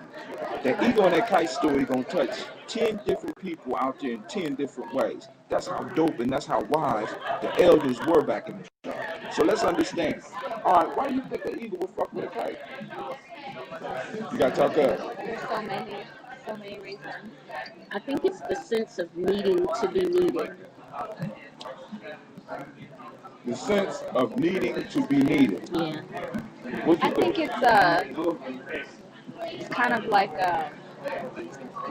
like saving somebody, Ooh, or maybe steering the kite in the right direction. but it's a kite. What's the right direction for a kite? Whatever you Where the think, wind is blowing. whatever direction you want to go to. Have you ever tried to fly a kite where you wanted to fly it? I mean, think about it. Doesn't work. It don't work. That's If not the wind is not blowing in the direction you want to go, the kite is going to go where the wind blowing. And if there's no wind, that kite will never get up in the air. Well, that's why it don't ever work. But that's the reason why they do it. We do it because you say we're trying to feel something empty in ourselves. Yeah. We're trying to save somebody. What is it in us that makes us want to save somebody? Especially if they're not capable at that point in time of saving themselves. What you think? I mean, I don't know. Oh, don't get all quiet on me, shit. People like to be appreciated. You know what I'm saying? Maybe somebody that's down on their luck, people might assume that person might appreciate them more. You know what I'm saying? You know, and because I struggle with this shit too. Because could it be that there's a void in our personal lives that we think that this other thing or this other person can feel, but they'll never be able to feel? Because it's something we got to take care of on ourselves. So really, it ain't really the kite's fault, is it? Because it's just a paper and some wood. It's the fucking eagle's fault. Go soar with some fucking eagles. Maybe they're not really eagles. Maybe they just think they are. Wow. So now we get to the fact that maybe the eagle in that story might not have been an eagle. It might have been a fucking sparrow, huh? Be a bald eagle. Something missing. So it might be a bald eagle. I mean, but like I said, I mean, it depends, you know, just don't think about it. All right, what's going on in the politics? What's going on in the politics? Anybody been keeping track? No, nobody talk about politics? How about money? What's going on with money? Never enough. Never enough money. Now, I'm going to say this. For those of you that's out there that's looking for investment, I ran across some shit the other day. I'm going to look a little bit farther into it. But they got this new technology coming out. Check this out. The new technology is where they're going to put in all phones that's coming out. I think it's called NFC. And it's that shit where if you go to some gas stations or to some stores where you could take your cell phone and put it on top of the thing and pay your bill, all your information is stored in your cell phone, where they're going to expand that technology to where not only it does credit cards, it's going to be able to start your car, it's going to be able to do keys, it's going to be the key to your house, because everything is moving towards this. Credit cards are on their way out, according to what I'm reading. And the new phones is going to have all of our information in it, and we're going to be able to make transactions with our phones. So this is an up-and-coming investment. And the reason it's hot right now is because Apple has made announcements or given hints by who they're hiring, giving hints that they are about to incorporate this in the next iPhone that's coming out. Nokia is already doing it. You have other companies that's teaming up, that like other phone companies and credit card companies are teaming up to make it possible for this NFC shit to go out.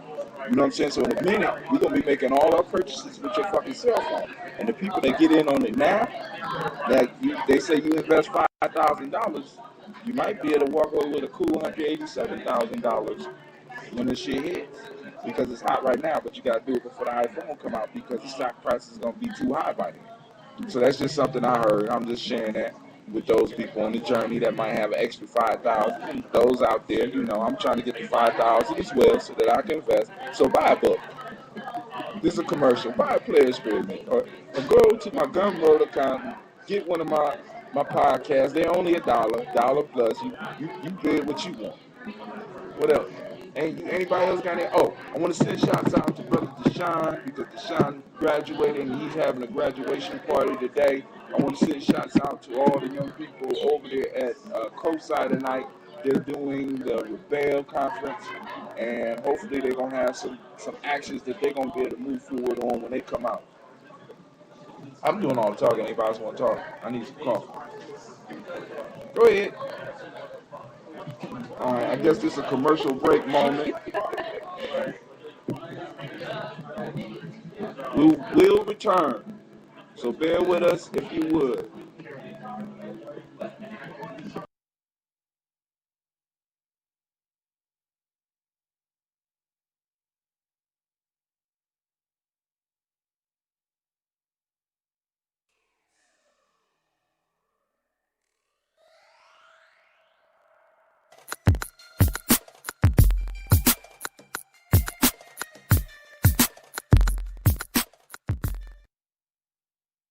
No, I haven't. House doesn't count. We're back, and one of the conversations that came up is female. Of course, it always going to go to the female. One of the questions is, why do females feel they always have to leave the house spectacular? I know some of you sitting out there listening like, that ain't me and shit, you know, but it is more pressure on females to dress than it is for men to dress. Y'all suffer. You know what I'm saying? I'm sorry, because I look at those high heels and I be seeing y'all suffer. It throws your whole spine out of line. And gentlemen, I just discovered this from my running. I was reading a running book, and I saw how the body is fucked up by shoes. So I imagine, and I looked at the diagrams they gave, the only reason some of these women got big asses is because them shoes is making their spine get out of alignment, and it's poking that ass out. So you might be messing with some artificial ass when you be chasing some of these women. I'm just saying, the spine is out of line and the ass got to stick out. And then I started noticing they selling jeans with small hips that make it look like people without ass got ass. You know, that gets the yellow flag. That's a penalty. Because I want to see some old school black women jeans that cover the whole ass. I'm so tired of seeing black women trying to squeeze in these little small ass hip jeans when they know they got more hips. And the jeans can handle it. I can't even come up with a term for it. They just got hips. You know, they be trying to get in these little jeans with the, you know, the ones I'm talking about, with the little zipper that's about 2 inches long, you know what I'm saying? And now they trying to sell them for men. I can't have a small zipper like that because I cut myself up trying to pee. Anybody? Any comments? Why do women feel that? What's the pressure on you to make you feel like you got to come out? You got to put on your dazzlement. Let's talk to one right now. I don't feel like I have to. I like to look nice. I mean, I take pride in my appearance. I don't feel any pressure to do so. You gotta talk up. I said I don't feel any pressure to do so. I take pride in my appearance. I don't know if it's subliminal or, anything like that, but. Or like you were telling me earlier, you just like to be prepared. Well, I do like to be prepared. When I get dressed. Well, you live in a fucked up world. You ain't gonna be able to run if some real shit happening. I don't wear heels a lot. I used to wear heels a lot, but I mostly wear sandals and flats or whatever. But I do wear a lot of dresses, and I like to accessorize. But. As far as... Some of that shit can be used as a weapon, can't it?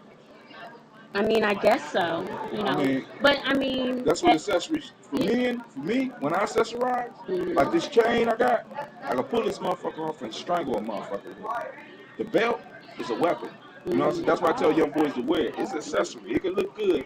But in the bottom line, when it comes down to it, the original belt was designed to hold a sword. And then when your sword broke, you was able to take your belt off and whoop motherfuckers with that too.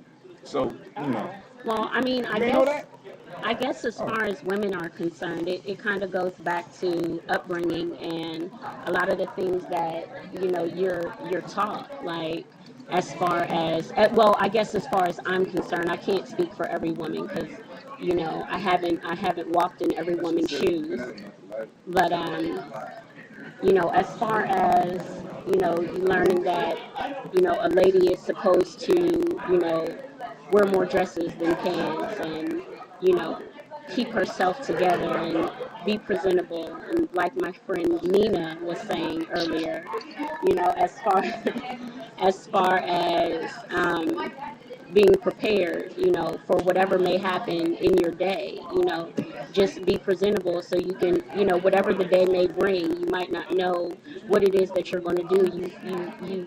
You might, have plans to just go out to lunch with one of your homegirls or what have you, but then something else might come up. You might, have a meeting to go to, or, well, that's something that will be planned, but either way, you definitely want to be prepared for anything that you're going to particularly engage in. So you want to be presentable for whatever that may be. So that's my reasoning for dressing the way that I do, or fabulous, or whatever you want to call it. I don't see it that way. I like to look presentable. You brought up a good point, or a good question. You said, is it subliminal? Could the way we act as men and women be part of subliminal messages that we've been getting our whole life? Definitely, I think. So if it makes us fit into certain roles and it's unseen, what other things are you thinking like subliminal messages may be controlled? People get quiet and shit. I mean, it depends, because when you think about a subliminal message, it's subliminal, so you don't necessarily notice it. You don't notice it. Right. You don't notice until it you start thinking about it. Right. And start asking questions, which is one of the major tools of a warrior, because you start asking these motherfucking questions and you start looking at the world just a little bit different. Just a little bit different. You know what I'm saying? Because now, you brought the point up, what else is being subliminally programmed into the people, into the masses? I mean, because we go to politics, we go to economics. What myths or what messages are being put out there for us to digest? I can almost tie a couple of things you said that's been said in this conversation. Like, first you said you can't have your cake and eat it too. First of all, like, when I hear that, I always think you can't eat your cake and have it too. Like, I think saying it like that makes it kind of gets clear, right? You know what I'm saying? It's a lot clearer what it's trying to say. You know what I mean? But as far as like, and then tying that in with the eagle and the kite, I think a lot of women they wear a lot of very visually appealing, you know what I'm saying, clothes. And a lot of times it attracts the type of person that is, obviously, all men are going to be attracted to beautiful women, you know what I'm saying? But not all men nowadays. All men that are attracted to women, you know what I'm saying? Right, I know be what you're saying. To the woman actually really putting that essence out there, you know what I'm saying? Essence is the essence she putting out there, or that those titties. I'm my. Saying. I mean, what? Titties, essence. I just make you look nice. I mean, we gotta keep it real. I mean, I like keeping it real. Look, they pulling their shit up right now. I see a couple of shoddy ones right here, girl. Pull them up. But then on that end, it's like, you know what I'm saying? You can't necessarily expect to attract somebody that's going to appreciate your beauty, but at the same time not be attracted to every beauty. You see what I'm saying? You said you can't expect somebody not to be attracted to your beauty without being attracted to. But your then booty. don't be surprised if they're attracted. You know what I'm saying? They're really attracted to that physical appeal that you put on, and then y'all might even start dating, and then they might be attracted to another physical appeal.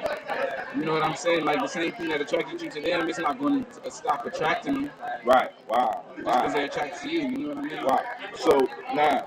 So now we get into an aspect of relationships after talking about subliminal messages, and then bringing it back to where if I am attracted to you on a physical level, then I'm going to be attracted to other people on a physical level. So how is it that we maintain these independent relationships You know what I'm saying? Because it's kind of, I mean, because if I'm attracted to you purely for your physicality, we know that there's people out there that look better than you. And there's people out there that look better than me. So if we hook up, how do we prevent sparks from flying if that's what I'm attracted to? I like big asses. I like breasts. You know what I'm saying? How do I prevent myself from running up on somebody that got a big ass and big breasts just like you? Or maybe I like them slim. You see what I'm saying? But the point I'm saying is, if that is the basis of the relationship, how do you make something like that last? And even from the flip side, from the man's perspective, you know what I mean? If you, let's say the guy might be, I mean, you know, men, women, everybody is always attracted to multiple things, you know what I'm saying?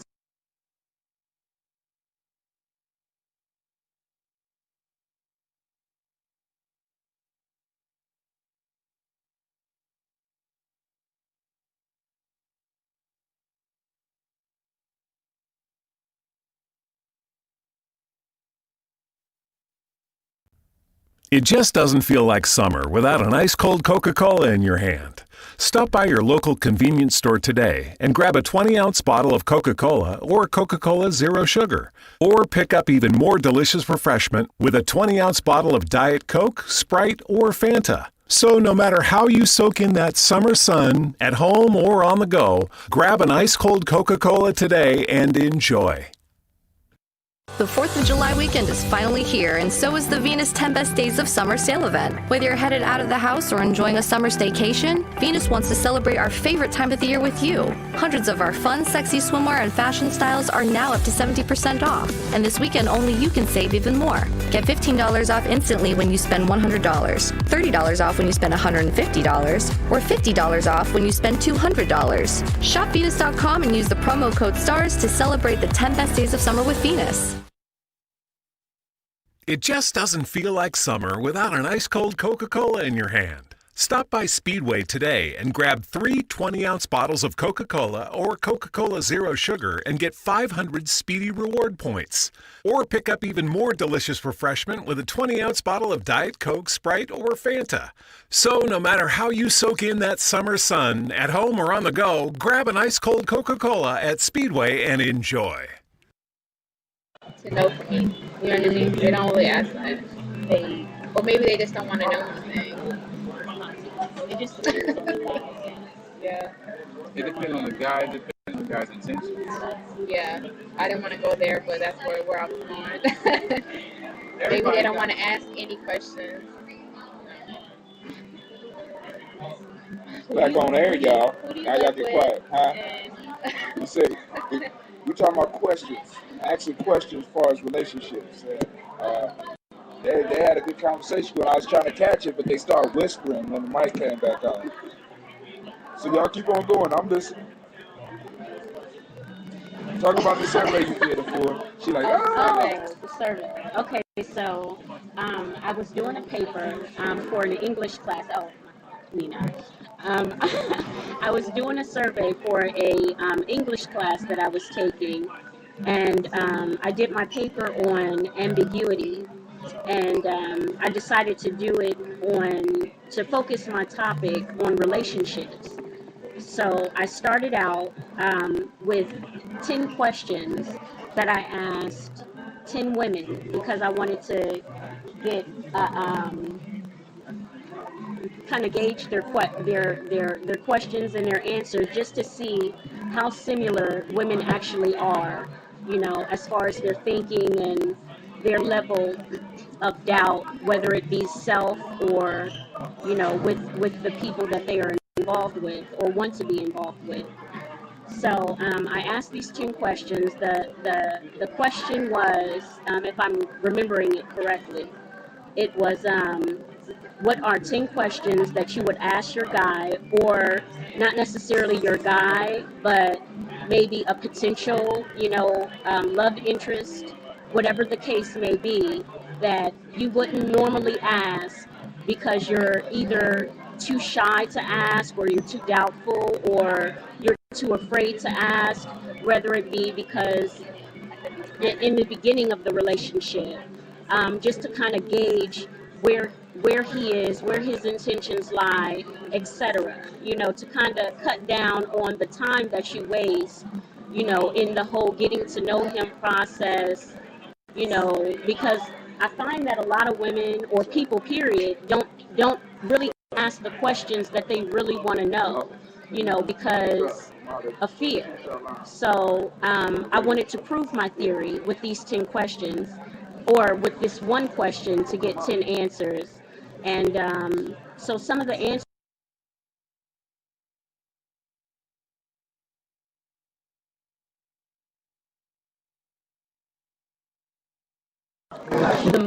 The most common question was, do you have a girlfriend? I believe that was on the top of the list. The second most common question was, how many children do you have? How many different babies, mamas? The third was, how many sexual partners do you have? And then from there, it got rather interesting.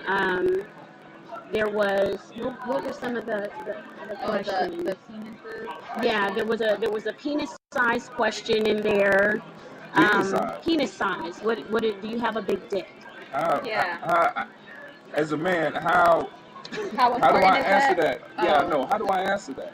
Compared to what? That means I would have to be looking at other dicks to be able to tell you whether it's big or not. And it kind of gives you an idea of where some women's minds are and why they find themselves in some of the situations that they find themselves in. Where their priorities are. Right. I would say. Right. Well, the first question was good. Yeah. Well, yeah, but mind you, I asked 10 questions to 10 different women, and I got 100 answers.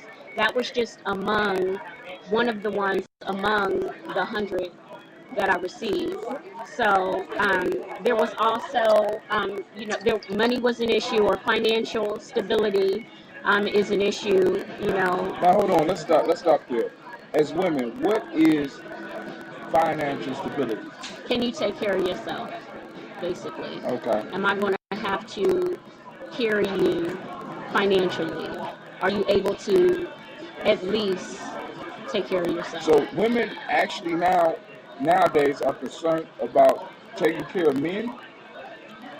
They're concerned with not taking care of men. They don't want to take care of men. Is that part of the game that's out here now? Women take care of men? Oh yeah. I miss that shit. When that shit start happening? Very, very just got out of a situation like that. Yeah. So yeah. Men were supposed to take care of themselves, right, their woman, and the woman's kids. But it's definitely not like that anymore. Why is it not like that? Not saying it should be, but you know, from personal experience, I would have to say,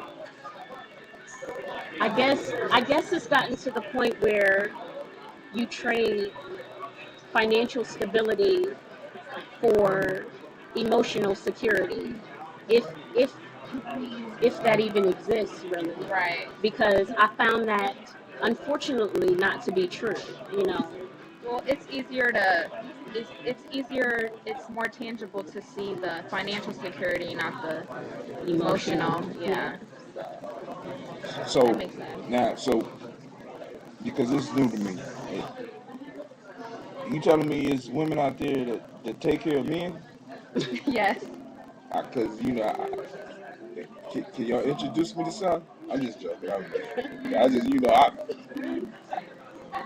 I didn't know it was going down like that. I mean, it is. I'm old. I guess I'm really old. Yeah. I mean, that's always been the case. It's always been just like, because what was said was that women take care of men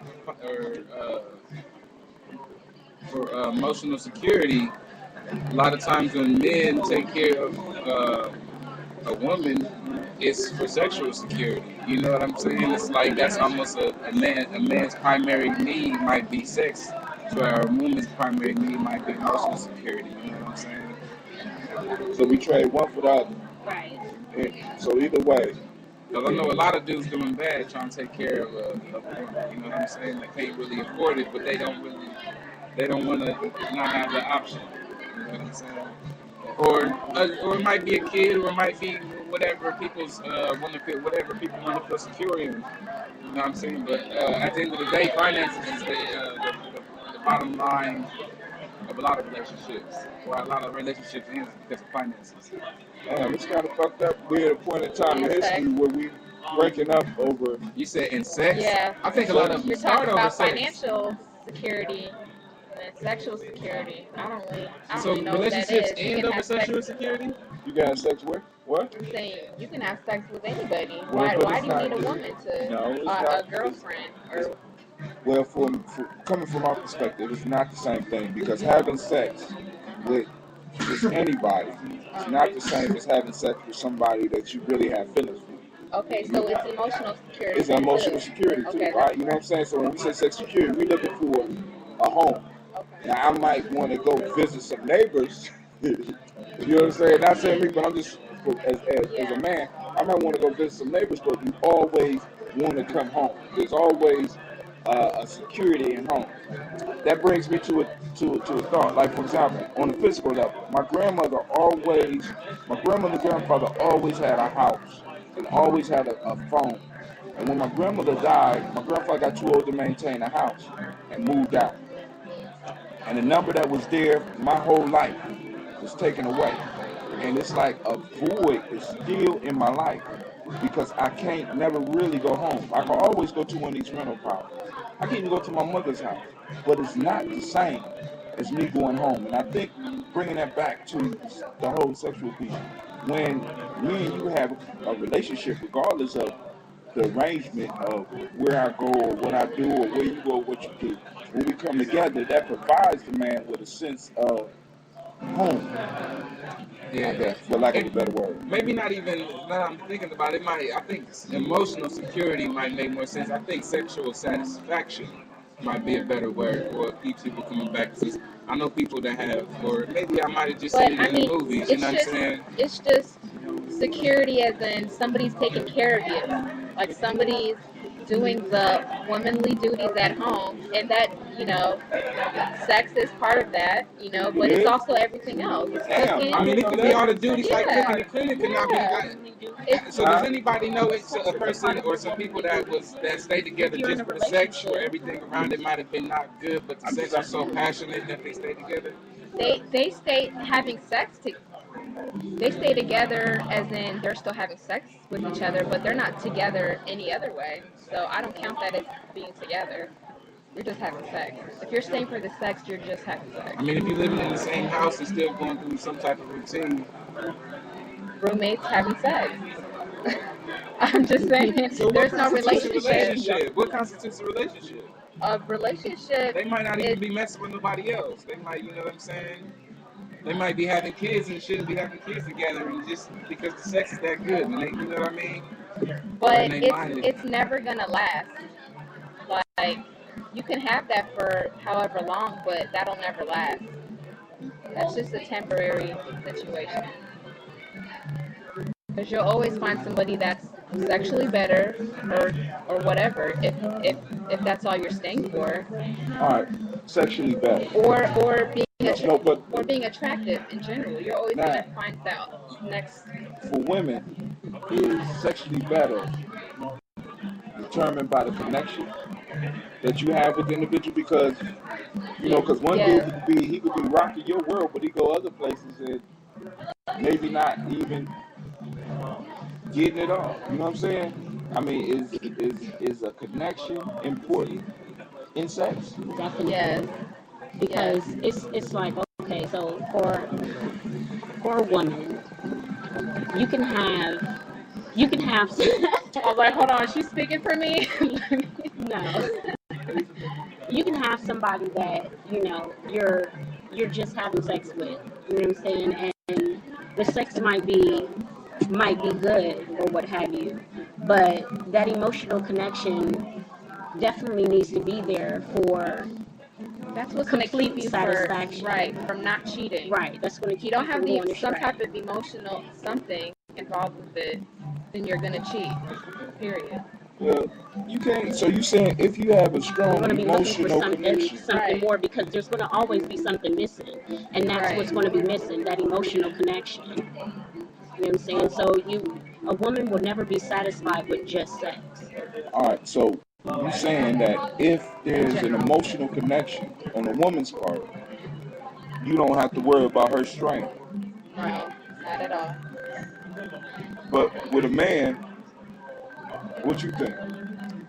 If there's an emotional connection to a man, do you have to worry about the strength? Right. If a woman has an emotional connection to a man, and there's a sexual piece there, will she have to worry about his strength? If she has a connection, or does he have a connection? He has to have that I'm connection. just saying, you established that if a woman feels emotionally secure and y'all have a sexual relationship and y'all got a full relationship and a woman is emotionally secure in some form or fashion, she getting what she needs out of that, then the man don't have to worry about her strength. The question I'm asking, I'm just flipping it out and saying, is that the same for men? You know what I'm saying? Because there's two men here, and I'm wondering. I think yes, but I think a lot of men don't put emotions and sex together, so that's why they stray.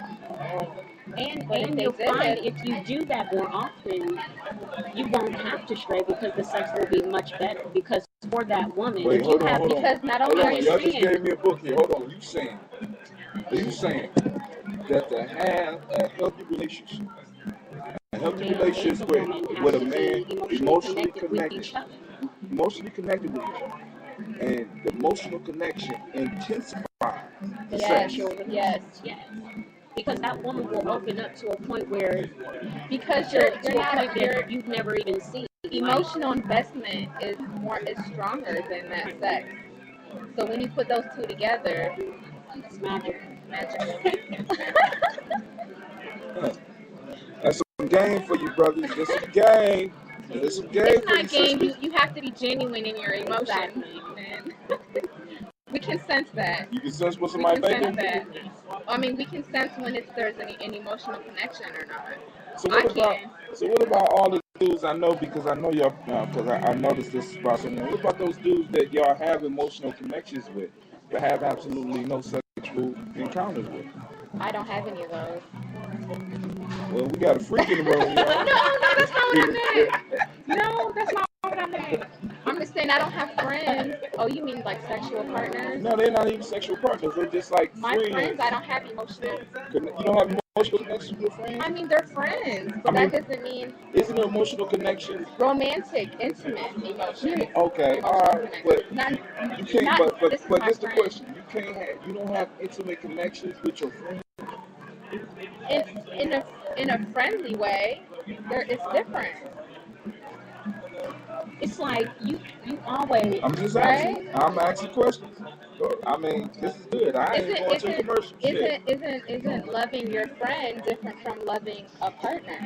I think it's different. Just a little bit. Yeah. I mean, it has an added element, but the best friends are the ones that you got those emotional connections. Yeah. That if they violate your trust, whether it hurts just as deeply as possibly your lover going out and fucking with somebody else. You know what I'm saying? So emotional connection is important in all relationships. You know what I'm saying? I guess you got to show some vulnerability. Now with the emotional connection, let's talk about how do we establish this emotional connection? I mean, what are some of the things that need to happen for some of the men out there this that might not a game 101. No, it ain't about games. It's about we done moved to talking about relationships. So now my whole show is about talking about spirituality. Spirituality is becoming whole. Now, part of some people's journey of becoming whole is being able to cultivate relationships.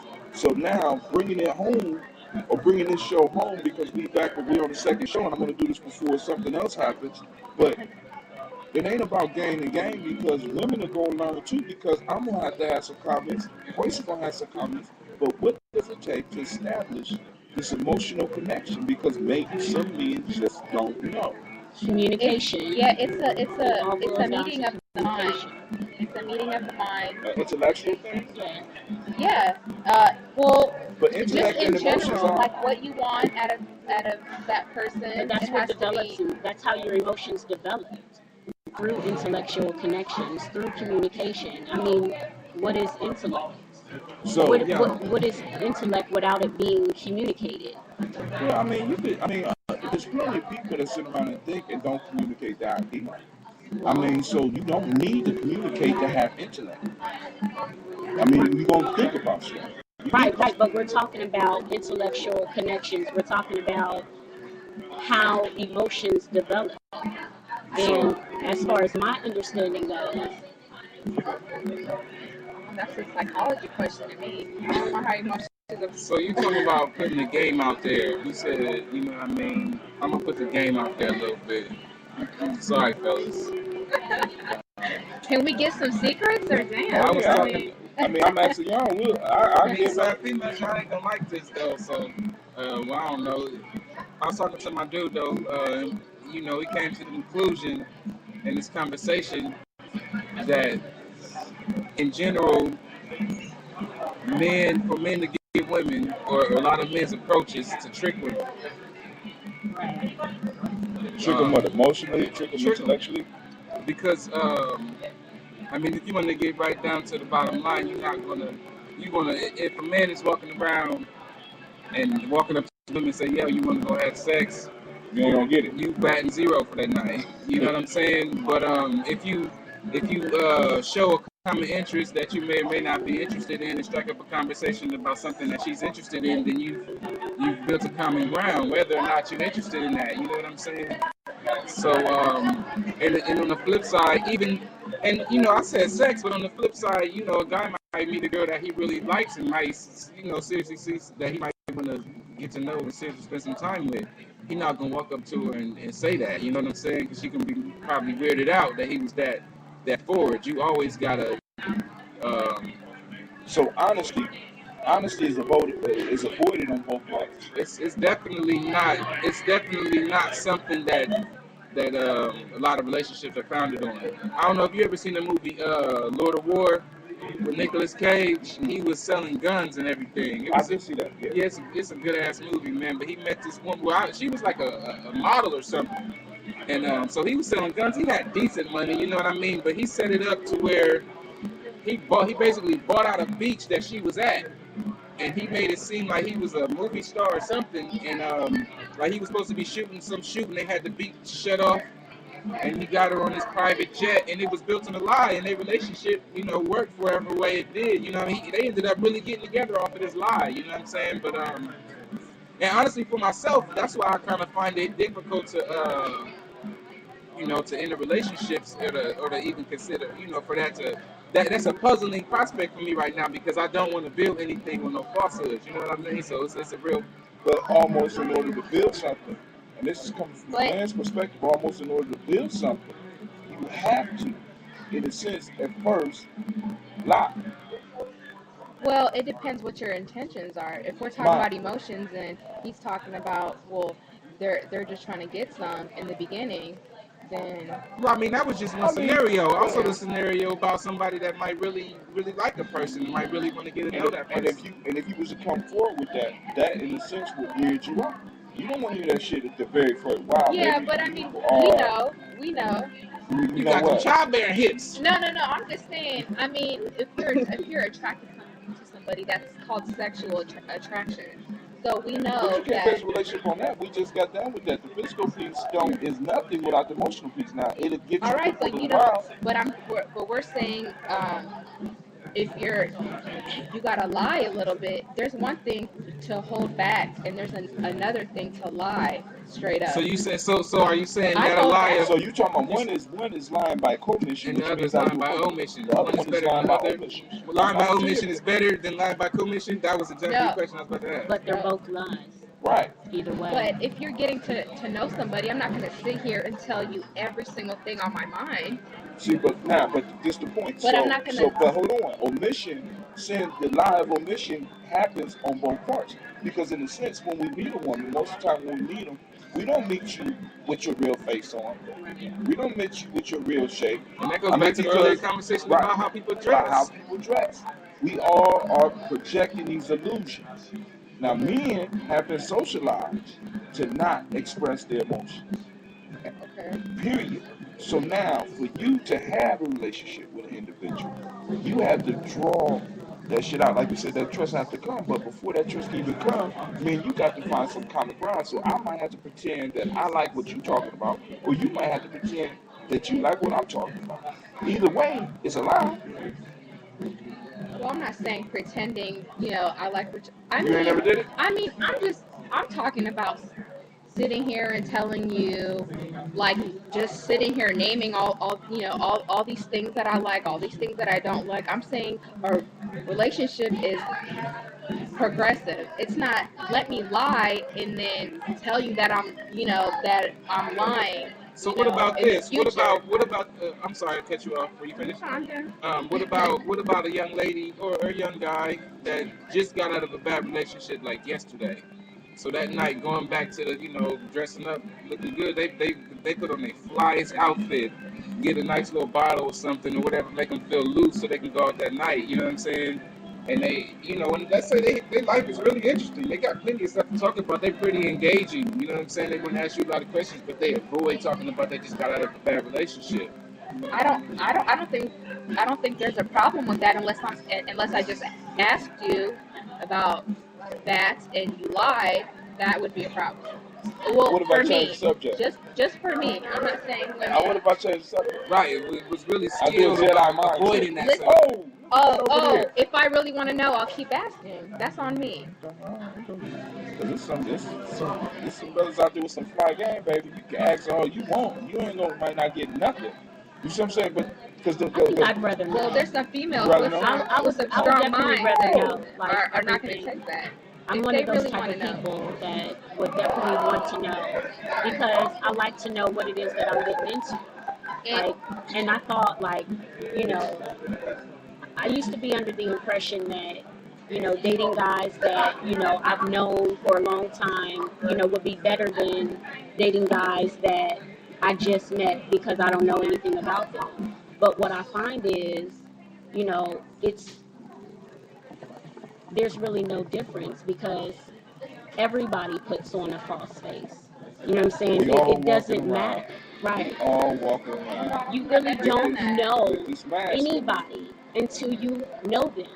You know what I'm saying? Whether you want to call it progressive, whether you want to call it omission, you know what I'm saying? Whatever you want to call it, whatever name you want to give it, it doesn't matter. You know what I'm saying? Like, there's only been one or two occasions where I've opened myself up to a guy that where I opened up to a guy where I had just, met them and, got something cracking. There's only been like one or two occasions, and I find that that's not really too different from being with a guy that you've known forever. You know what I'm saying? Because it all goes back to I don't want to put myself out there. I don't want to tell her the truth about myself because I might not get what it is that I want. It goes back to selfishness. You know what I'm saying? Right. And because it's about what I want. You know what I'm saying? It's not about what you want. Some of the worst wounds I ever had in my life have been emotional wounds that stick around me because the physical wounds, they go away, but those emotional wounds last for a long time. And I think a lot of people are trying to avoid those emotional wounds by not telling people everything. We're living in a very dangerous time, especially today, because we could be sitting here talking and somebody could be listening to us on national radio. Uh-oh. You see what I'm saying? I mean, I could have this shit on in my pocket and me and you could just do our thing and next thing you know, everybody know your business. So it's like right now, people are really up into protecting themselves. And I think it's really hard for us to really open up and get that emotional security that we were talking about. But do you really want to open up to somebody you're not even sure about? You know what I mean? I'm not disagreeing with you. What I'm saying is, when we first meet, we all lying. I think it would be better because that's where, don't you think that that's where the problem lies? Like, in every single situation that you talk about, really, it goes back to, you know, oh, I found this out about this person and I didn't like it, or, you know what I'm saying? But if that's something that you knew from the beginning, because everybody has things that they will and won't deal with. So why not just get that, all of it out on the table? You know what I'm saying? It's not really, because I'm the type of person that I'm going to let you know everything about me. Whether you like it or not. Yeah. Whether you like it or not. You know what I'm saying? Take it or leave it. That's who I am. Probably why we're single. That's probably why. I mean, but also I feel like not to defend omission, but I feel like something you say, it might not even be that important to you, but you feel like you have to say it because you don't want to, omit the fact. That might turn somebody totally off, but it's not even that important to you to begin with. Exactly, so I feel like, why can't I just keep that to myself? You know what I mean? But it might be minor things to you. That's saying that, But right. But what I'm saying, but now you get to where I'm getting to, because it's like, because we're not just talking about hooking up for a night. What I'm trying to get down to is what is the process? Because in the journey, in geometry, what I try to do is break down things and look at the process. What is the process for developing this emotional security that you say, that y'all just said here, that would make the sex, not just the sex, but the whole relationship spectacular? Because there's a lot of people out there that's hungry for this information, and it's conversations like this where it should come out, and we just be smoking and having a good time, and somebody drop a jewel, and we might miss it or forget it because life hits as soon as we need it. We got time to think. That's one of the reasons I like doing my radio show live, because you never know what you or who might be out there listening that might need this information. So I know you don't open up on the first day. I know you don't open up when you first meet, but how do you go about establishing a sense of emotional security with somebody progressing? I think it's just about being honest, because a lot of people are scared because they think that person is lying or that person is maybe hiding too much. Well, let me offer some pushback on that. I have an uncle, one of the men I look at is one of my advisors. You know what I mean? He's actually been married longer than I've been alive. He's been married for 30 years. He married his person he married was he was in second grade. They was in second grade together. Oh, wow. You know what I'm saying? He told me that definitely not about sex, so he told me that the worst thing the person can do is be honest about everything.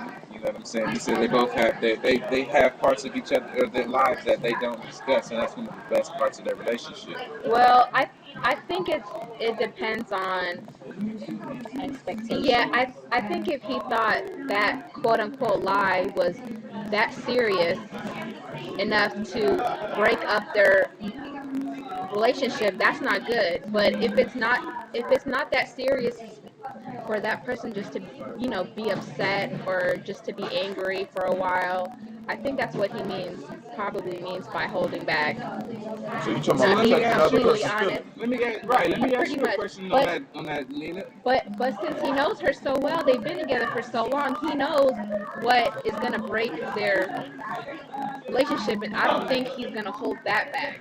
I think he's gonna just keep the peace, enough to just keep the peace. So are you okay with living in a relationship where that could be built on a lie if you are happy in that relationship? I don't. What do you mean built on a lie?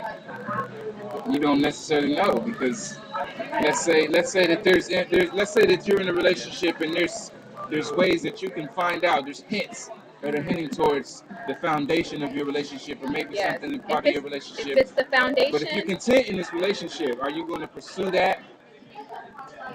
I don't want anybody to lie about the foundation. There's like she said, there's questions in the beginning of a relationship that's kind of a make or break, or it lets you know or what it is negotiable. There's things that are make or break or non-negotiable, and if one of those is a lie. So bottom line, what's more important, happiness or truth? Damn.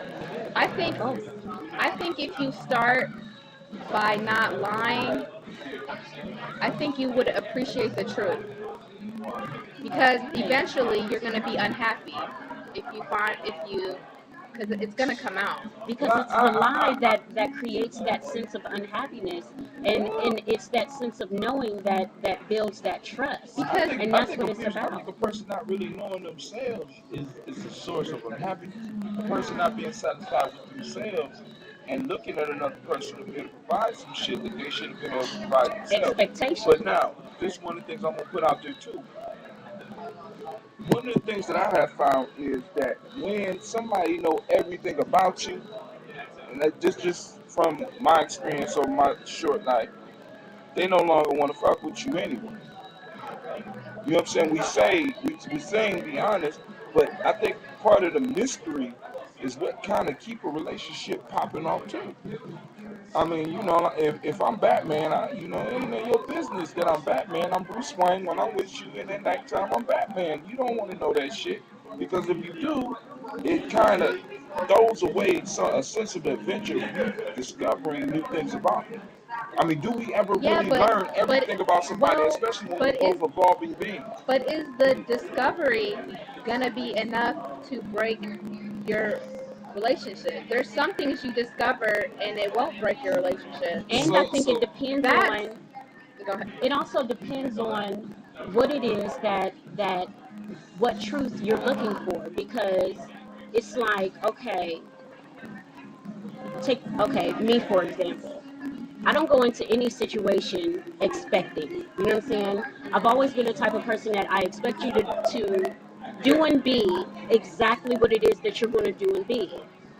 I can either deal with it or I can't. I don't. That's an expectation. That's not an expectation. How is that an expectation? You said you expect for that person to be who or what they are. That's an expectation. So you're not actually going in with expectation. You're expecting them to be who they are. Right. But that's something you should have within yourself. See, what I'm saying do and be who you are. Because that's what I'm going to do. Every last person at this table in different circles are different. Mm-hmm. You're different with your mama than you are with me. You're different with your friends than you are with me. You're different when we're having a conversation off the radio than you are when we're having a conversation on the radio. I don't think that's different. What is it? I don't think that's more so different. That's just another part of you. That's another match. Okay. Is it not? I mean, because we talking about getting to I don't think of it as mass. I think of that's just something that's just parts of you as a whole. That's not necessarily I'm being somebody else. I'm just being another part of me. So let me ask a question. You can use this question as like almost a dichotomy for relationships in general. What is the most pleasurable part of sex? The moment leading up to sex, you know, that moment when you kind of, especially the first time with that person, when you know that it's about to happen. The middle of the sexual act, like, you know what I'm saying? Like, I almost want to say the height or whatever, or after, the moment after. What's the best part of your favorite part? You can take that. I would say, I think it's different every time. I would say the beginning, and sometimes it's the middle. I think it's different. I don't know how we got to that, but we're here. You got your man here. That's how you got to that. Damn. I think it's the entire experience with somebody. I mean, it's the communication. It's whatever connection that you have. But y'all know y'all been in a situation where you know a motherfucker just feed for you. Just what? He just feed. I mean, like Jay-Z used the line. Well, in one of his lines where he was talking about this girl who he kidnapped for a guy, and he said he kept feeding her 50s to the shit she was speaking made sense. You know, a lot of times when in the moments when it's leading up to what's about to happen, motherfuckers feeding you what you want to hear. It depends on the type of situation that you're in, though, and the type of woman that you are. Because if you are the type of woman who is honest with herself, you know what type of situation that you're in.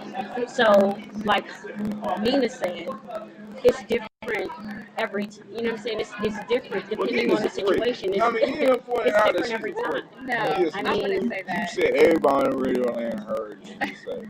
Because I mean, if you're in like just a sexual situation, you know what I'm saying, that's what's going to be enjoyable about it. Like, you know what I'm saying, the fact that you can just let loose, be completely who it is that you are, you know what I'm saying, and just get it in. I mean, that's what's enjoyable about it. The fact that you can do that and you find somebody that you can do that with. You know what I'm saying? If it's an emotional connection, that's what's enjoyable about it. It just depends on the situation.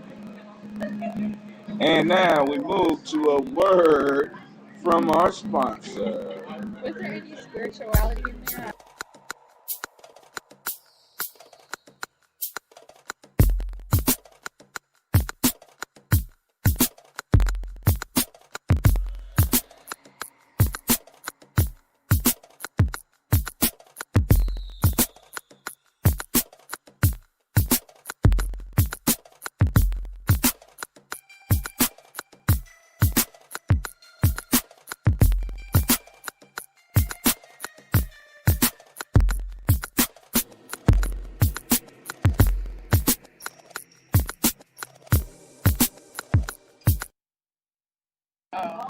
All right, we back, and we almost out of time.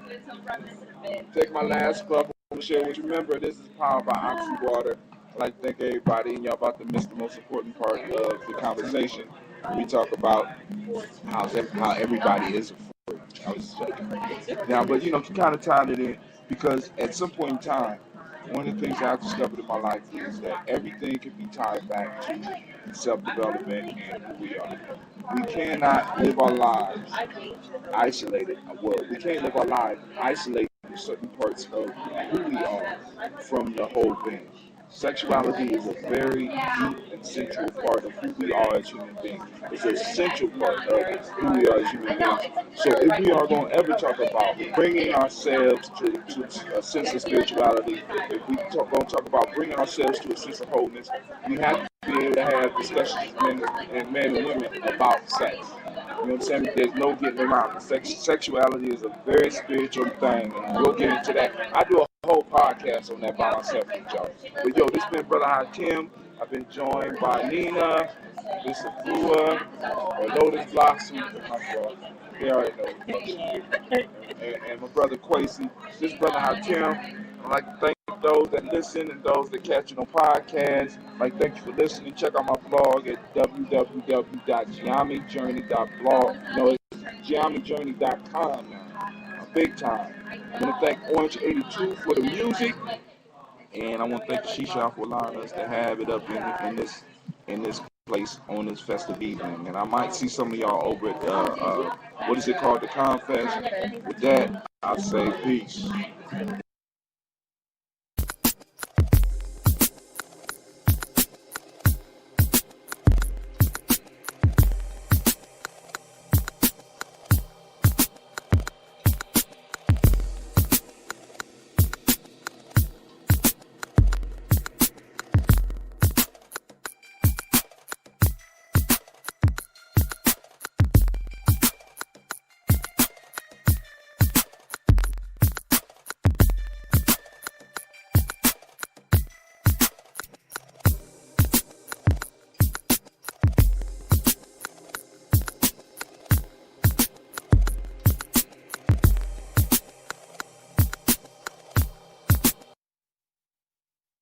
It just doesn't feel like summer without an ice-cold Coca-Cola in your hand. Stop by Speedway today and grab 3 20-ounce bottles of Coca-Cola or Coca-Cola Zero Sugar and get 500 Speedy Reward points. Or pick up even more delicious refreshment with a 20-ounce bottle of Diet Coke, Sprite, or Fanta. So no matter how you soak in that summer sun, at home or on the go, grab an ice-cold Coca-Cola at Speedway and enjoy.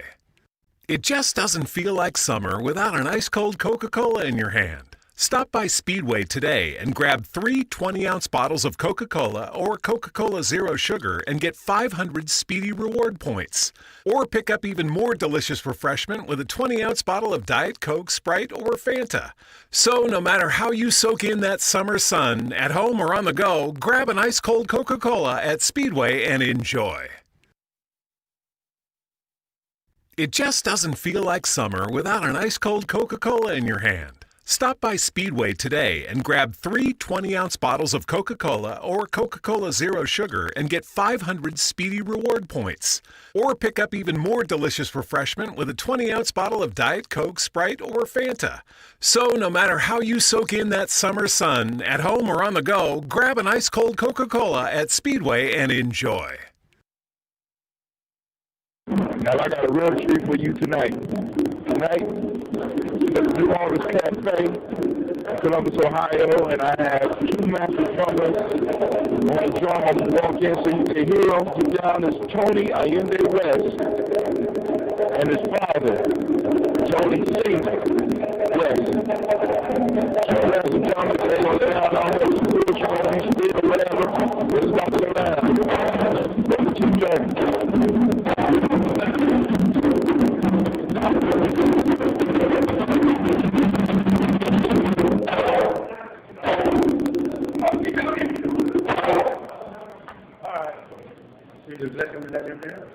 Yes, that was it.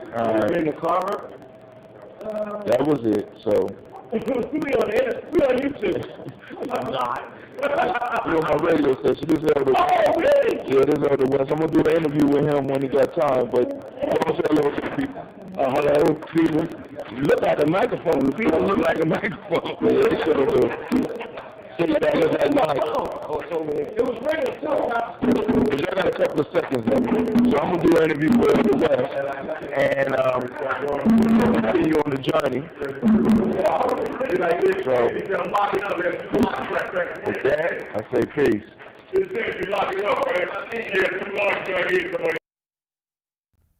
It just doesn't feel like summer without an ice-cold Coca-Cola in your hand. Stop by your local convenience store today and grab a 20-ounce bottle of Coca-Cola or Coca-Cola Zero Sugar. Or pick up even more delicious refreshment with a 20-ounce bottle of Diet Coke, Sprite, or Fanta. So no matter how you soak in that summer sun, at home or on the go, grab an ice-cold Coca-Cola today and enjoy. It just doesn't feel like summer without an ice-cold Coca-Cola in your hand. Stop by Speedway today and grab 3 20-ounce bottles of Coca-Cola or Coca-Cola Zero Sugar and get 500 Speedy Reward points. Or pick up even more delicious refreshment with a 20-ounce bottle of Diet Coke, Sprite, or Fanta. So no matter how you soak in that summer sun, at home or on the go, grab an ice-cold Coca-Cola at Speedway and enjoy. What makes a business a business? It's not the circumstances of a world that woke up on the wrong side of the bed that year, that decade. It's the everyday entrepreneur ready to put themselves out there. We're all sailing against the wind right now, but we will make it to shore. It's been done before, and we will do it again. To help you get started, we're offering websites, marketing tools, and guidance all for free.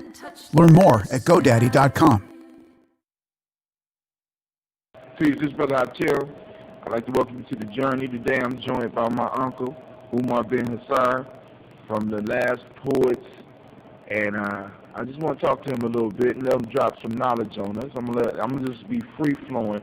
So, Umar, if you could, go on and let the people know who exactly you are.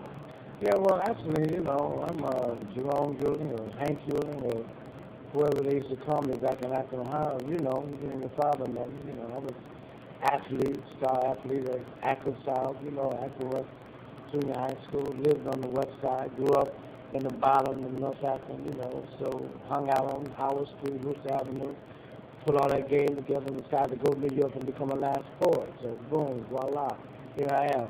How did you end up, because you know, the name of my show is called The Journey.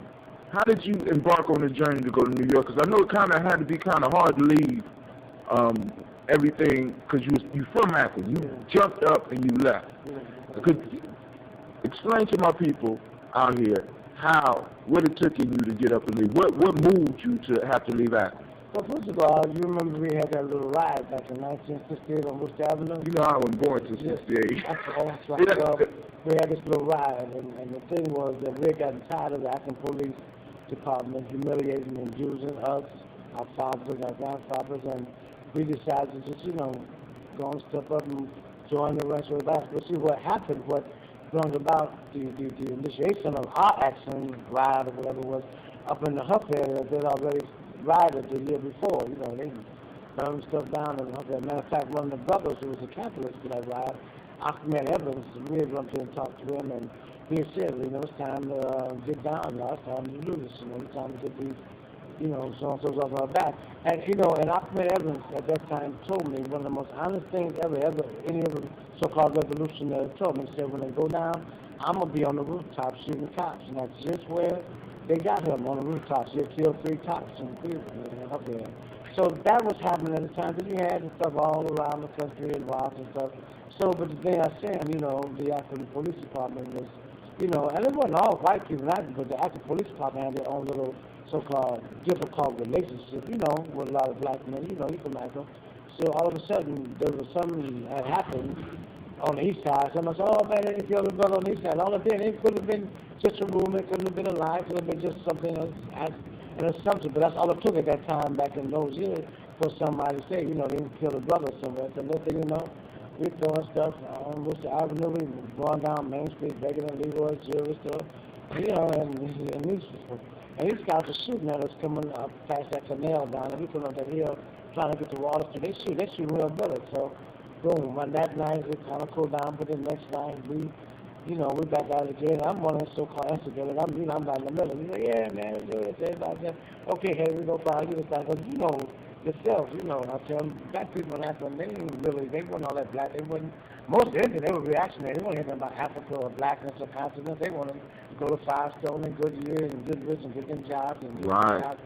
So, but this time, I don't know, the young people at the time, like people like Wayne Thompson and Dr. Watts and all them people, your father and myself and, and Lemuel Freeman and all the street people. We said, hey, come on, man, let's go down. We're tired of it. So, boom, another day happened. So, and the second day happened was, boom, there's a little more stuff happened. Then the third day happened.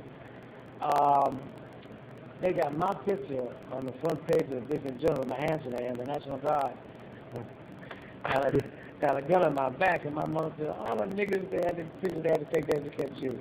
So, boom, one more night we go down. This time, we had a place on Worcester Avenue, where it should be the barbershop, the corner, and Raymond used to be the barbershop, but we turned into the Black United Front. And it was our headquarters. So, we stood in there, we were supposed to be off the street, but we stayed off the street. We was messing with and playing when we were off the street. We run, so the cops, okay, we come in there after you. That's the thing I know, man. The Goodwill, the first black cop in, about the third black cop, they set him up to try to, count us and getting off the stage.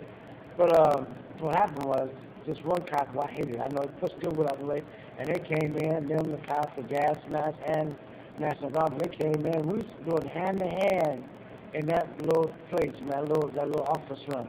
And so, boom, they outmanned us, they had better equipment, so this thing, most of us have been put in this, what they used to call them, the paddy wagons. Yeah, they put us on the paddy wagons. What they do, they left all the vents in the paddy wagon, and they was throwing gas in on us, man. That was the worst ride we ever had down to the jail in Akron, Ohio. Man, they was throwing them gas bottles on us. Some of us was choking, and some of us, yeah, hold on, brothers. And some of us said, fuck it, hold on, shit, they trying to kill us. So we got to the jail, man. And brothers had their pants, some niggas got, was in their tangerine orange and they powder blue, their pants had been beat off of them, their chest torn, and so we all in jail. But I'm telling you though, what I tell them, for the first time, man, I was happy. A lot of brothers are still up. And a lot of us was happy, man. Even some of us didn't want to do this. And yeah, man, we're still up at the police department. And it was a good thing. So, basically they set up easy bail. Our mothers came down and bailed, put up collateral notes out. So about 2 days after that, the Akron Police Department sent a letter of recruitment to my house. And my mother said, you know what this is about, because at that time, 68, 67, in Akron, they couldn't set you up. They set you up, and then they had a lot of, Akron was known as a big city, so they had a lot of those brothers who didn't like being black or they wanted to be black working with the police department. So I guess they must have thought, Hank Hewling, he was one to instigate, he was one, and so boom. And that time I got fired from my job at Firestone Time Rubber because the people in the administration office saw that picture of the National Guard. Right. So that night I went to work. This supervisor, his name was Breckenridge. I hated him, but I like him anyway. He came to the gate and met me at the gate. So we don't want you no more. We don't need this. I said, all right. So here I am now. The Akron Police Department. They wanted me to come down and recruit for their so-called police force. I ain't got no money. I said, what am I going to do? Oh, I know my sister had a record player. She had one of them, record players that you put all the records on, you put the little thing on it, drive one by one, they play 13 accords. So I found her record player. Got $25 for it. And at that time, a trip from Akron, 1968, well, that was the city it was in 1960, in 1969. At that time, a ticket from Akron to New York was just $15. Wow. So, okay, boom. We kind of made all the little stops along the way to get food. And but by the time I got into Washington, by the time I got to New York, I only had 22 cents in my pocket, a pair of jeans, and a book of poems. That's all I had when I got to New York City. Your poems? And my poems. In 1969, February 1969, I had 22 cents in my pocket, a book of poems, and a pair of jeans in a bag, a brown bag. You ain't stopped since? I ain't stopped since. So everybody, what's happening? Oh my God, and my mother and my sister, nobody knows. I just had to get out of Akron because I know I thought some misfortune was going to come my way sooner or later. So about a year later, though, because I had been telling people too that I was going to be a poet. I was going to be a poet because I had met the last poets that summer of '68 and that spring of '68 in Wellspring, Ohio, at Antioch College. And then, well, you can see that some of the people who were there. It was Galen Kane, it was Abiel Doom, it was Felipe at that time, and it was David Nelson. But the people who I met at Antioch College, they was Abiel Doom, Felipe, and Galen Kane. So I dealt what they were doing with the poetry, man, and Doom told me, well, okay, man, this is what we're doing, put yourself together and come up to our place. They had a loft, a cultural loft called the East Winds on 125th Street. But before I did it, I had to go through that little thing that happened on a police ride. Right. Anyway, when I got to New York, I looked for, I found him.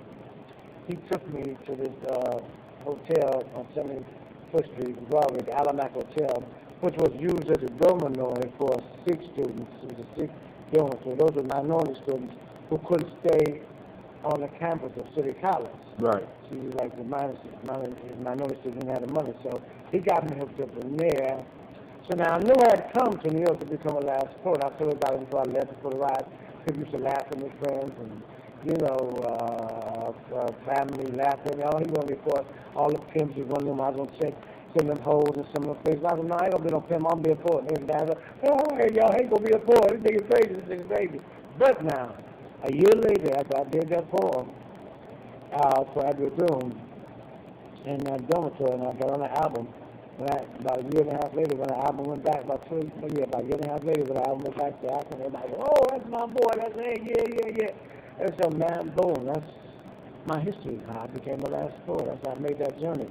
That's how I'm still making that journey. Like I was telling everybody today, to be a little black boy from projects of North Akron and, broken family and poor, and then boom, make that journey and say I'm going to go do what I want to do with my mind and stuff, and been all over the world, places like the Vatican, and I mean, two years ago we wound up in Croatia. I said, what the fuck I'm doing in Croatia? These people know about the last poet. They come up with me with that first album and platinum a year, man. We just waiting for y'all to get there. So it's been a very wonderful journey. I have no regrets, man. I have no regrets. I've had my ups and downs in this life, in this world, but that's all part of my journey. That's all part of me being a human being. So right now, if I was to be out here born, but just right after this interview, I would have a heart attack, I'd be okay. I'd be smiling on my face because I did what I wanted to do. I believed in that dream. I followed that dream. I believed in that journey. I made that journey. I'm quite happy and blessed, man, to be here at this time and this part of my life. Man, you know what? Because that was concise, that was clear, and you covered every aspect of the hero's journey. The calling, the challenge, You got the initiation, the realization. the realization. I mean, you made it very clear. So, I mean, we really don't need to go no farther. This is Brother Hatim. I'd like to thank you for joining us on this journey. Check out my blog at www.GNJpodcast.com. And I want to thank my uncle, Mr. Umar bin Hassan, the last poet, the one that wrote and originated, niggas are scared of revolution. Niggas are scared of revolution. And I was thinking about all them niggas in Akron when I wrote that poem. That's what I was thinking about. Niggas, all them niggas, all my images, that's what I was talking about when I did that poem. Niggas, wow. I was about the niggas that stand on the corner of Rooster Avenue and Raymond and Howard Street, and I was talking about them niggas I was putting out there, Jack. Wow. I mean, so, I mean, in a sense, niggas are scared of revolution was an actual experience that you went through that you just shared on a Gianni journey. That's all. Damn. And it's a small world because, you know, my whole life, like I heard the last poets, and I moved up to Columbus, and I got into the Black Conscious Movement, and I started listening to the last poets, and one of my favorite cuts, of course, was Niggas Are Scared of Revolution. And all this time, you know, I'm like, damn, you know, and then I finally met you because Quoto brought you here, and we started talking, and I found out you from Akron, and then I said some names, and you were like, damn, I know your daddy. I know, how your mama doing, blah, blah, blah. And then I go speak to my mom, I say, why you ain't tell me you knew somebody last week? I said, who? I said, Umar bin Hassan. She said, hey? I said, what? So all this time, you see me walk around with dreads, with African shit on it, and all this. You never said nothing about knowing one of the people that is responsible for me even learning how to think. Because if I would have just stayed in Ohio State, I would have never learned how to think. I would have learned how to follow orders. The Niggas Are Scared of Revolution was one of those things that snapped me into being able to think. Well, that was when I was really calling for you, man. I appreciate that. I appreciate that, I don't know what you just said, because we were just talking about that video that you wrote on that. I was saying, I tell you, the one who said it, she gonna need to real deep stuff. But again, I can see the point that you are saying. Well, your daddy was a thing too. You may have bombs or something, but you know, this wasn't no. Well, he wasn't stupid. He was a thing. He just that drug did all of it. I was part of that drug, part of that chemical warfare. I can see that. So. And it's impressive. I know niggas who could do martial arts and run through walls and walls, but they wound up on crack too, sleeping in Central Park West, right beside me. So, you know, it got to some of the best of us. You know? Oh yeah, I mean, but that's the nature of warfare. That's the nature of warfare. You know what I'm saying? And but to survive that and come back and not be a victim of it, that's the most beautiful thing. And that's what I'm grateful for, because, you know, a lot of people thought, you know, Omar gonna end up like Marvin Gaye or, you know, David Ruffin or Huey Newton or Gil Scott. Said, no, I'm not. I don't want to wind up like that. Because, you know, my thing, you know, I was a winner like that. I was on winning football teams and bounds and catching. You ain't know nothing about winning. You know what I'm saying, you know? So I was a winner, man. I ain't going out like this. No, man. But just like LeBron said, I ain't going out like this either. He's going to act like this. Right. I know that look. Remember that look they showed LeBron when he was in that fourth game? Was it the third game when he was making all them shots and stuff?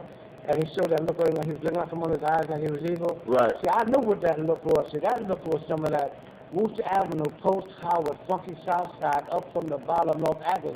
I said, these niggas don't know. They get ready to get their hands put up in this little night. Boy, he did that look. I said, I know what LeBron told. He get ready to throw down tonight, man. He did. And he did. I'm glad he did. He threw down on the night when they didn't think he was going to take it all the way through. So, I go to Ohio. I'm telling you, you know, people talk about if you can make it in New York, you can make it anywhere. If you can make it in Akron, Ohio, you can make it anywhere. Trust me. You heard it on the journey. This is Brother Hatim. I'm saying peace. We like to thank Brother Umar, and I'm going to send him a link. And also, I'm trying to hip him up to the Gumroad. So, y'all be looking for his stuff from Gumroad real soon and support what he does, because artists depend on the patrons in order for us to survive. You know what I'm saying? So a lot of y'all been getting shit for free. Stop getting shit for free and support my uncle. With that, I'm going to say peace. Peace out. I want you to get eventually. It just doesn't feel like summer without an ice-cold Coca-Cola in your hand. Stop by Speedway today and grab 3 20-ounce bottles of Coca-Cola or Coca-Cola Zero Sugar and get 500 Speedy Reward points. Or pick up even more delicious refreshment with a 20-ounce bottle of Diet Coke, Sprite, or Fanta. So no matter how you soak in that summer sun, at home or on the go, grab an ice-cold Coca-Cola at Speedway and enjoy. It just doesn't feel like summer without an ice-cold Coca-Cola in your hand. Stop by Speedway today and grab 3 20-ounce bottles of Coca-Cola or Coca-Cola Zero Sugar and get 500 Speedy Reward points. Or pick up even more delicious refreshment with a 20-ounce bottle of Diet Coke, Sprite, or Fanta. So no matter how you soak in that summer sun, at home or on the go, grab an ice-cold Coca-Cola at Speedway and enjoy. It just doesn't feel like summer without an ice-cold Coca-Cola in your hand. Stop by Speedway today and grab 3 20-ounce bottles of Coca-Cola or Coca-Cola Zero Sugar and get 500 Speedy Reward points. Or pick up even more delicious refreshment with a 20-ounce bottle of Diet Coke, Sprite, or Fanta. So no matter how you soak in that summer sun, at home or on the go, grab an ice-cold Coca-Cola at Speedway and enjoy.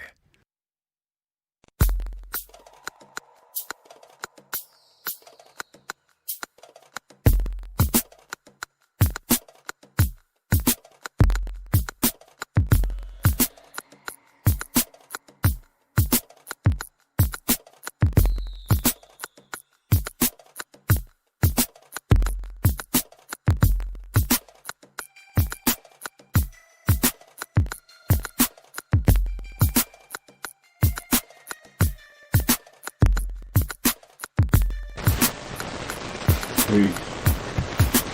So I Tim. Thanks for joining me on Beyond the Journey. We are on the fourth tour. I have been able to stick to it and move us through the fourth tour. So by making it to the fourth tour, I'm able to say to all of those that are listening and checking in on this, what's up, players? You are well on your way to being a player. You have at least read a little bit of the book. You have went to my blog and seen at least the beginning chapter. I'm going to make the rest of it available, but I'm doing a lot of things at this point. But we want to discuss the fourth tour today. Before we get into that, of course, we got to make sure we take care of those that take care of us. So this show is powered by Oxy Water. Oxy Water. Man, I did a keto practice this morning. I had one yesterday, and it's nothing like having a cool, refreshing drink with 0 carbs, 0 sugar, or 0 calories. Now think about it.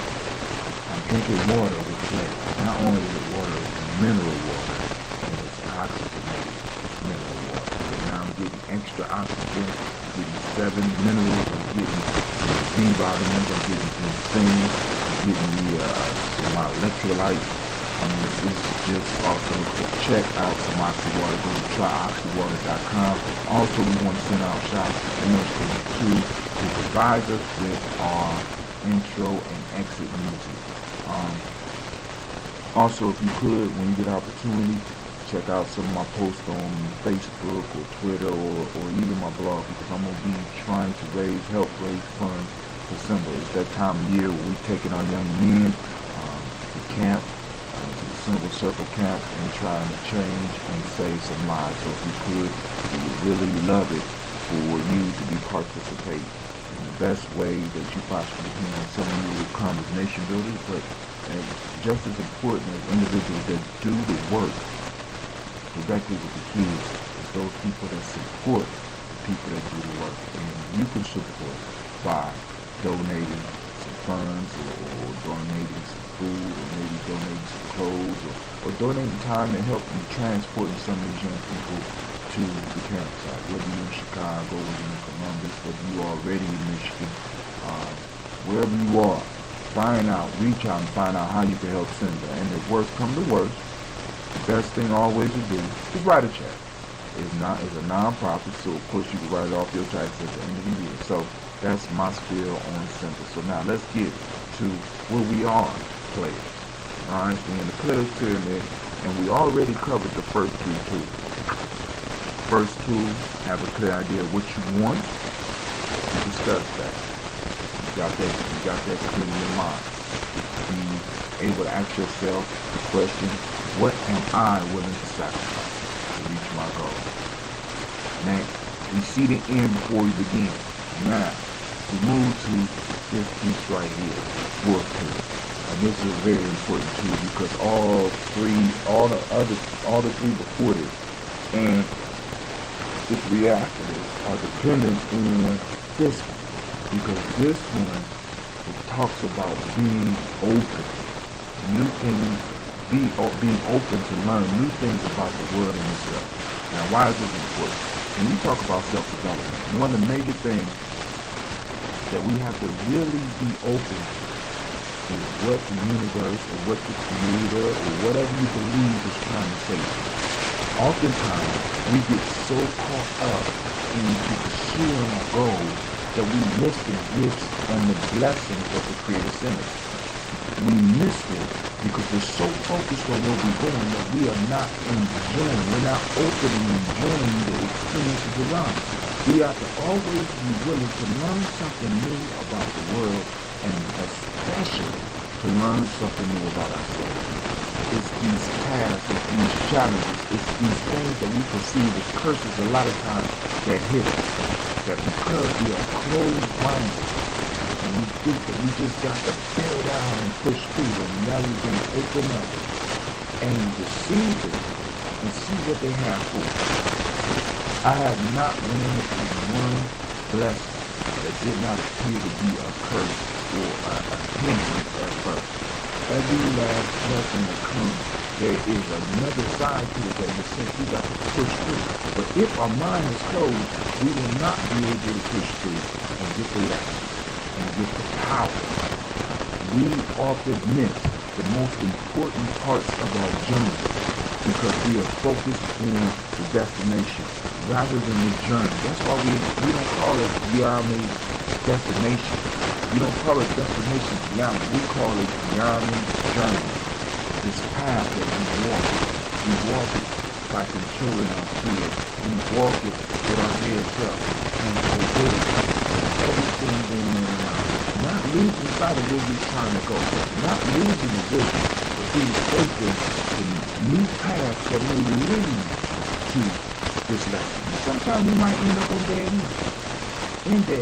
When we look at story after story after story, because remember the stories and the myths and the legends are very important to us as journeys because they are maps. We don't have the type of maps where we get to look at the landscape that are made for people that drive cars or people that walk the woods. Our maps are stories of our ancestors who have been where we are going. So we have to be open stories and look at these little stories and be open to what this is at that time. We got to learn to link our mind and our body together and make them work together and be open enough to look at them experiences and feel what's going on around us. Feel and intuitively know when we might need to change direction, when we might need to alter our path, or when we might need to bear down and push through. But in all of it, we need to remain open. In here, I give an example of in seeking success is like going to a stream for a drink of water. And if we plunge our fists down into the stream and try to lift up and drink, we can't because no water comes up in a clenched fist. That's equivalent to your closed mind. But when we take our hands and we open our palms and we put them down in the water together, we're able to lift up a refreshing drink. Hopefully we're drinking from a non-polluted source. But when we put both our hands and we open or put our open mind down into the stream of life, we're able to lift up something that we can drink. Alright? So remember, your fourth tool is to remain open and learn new things about yourself and about the world. Most importantly, learn about yourself. Because in these trials and in this journey, you're definitely going to get tested. And each time you learn something new about yourself, that's like a new secret weapon. That's like a new power that you pick up with, that you can use to help you overcome any obstacle. Alright, this is Brother Hakim. I will return in a moment.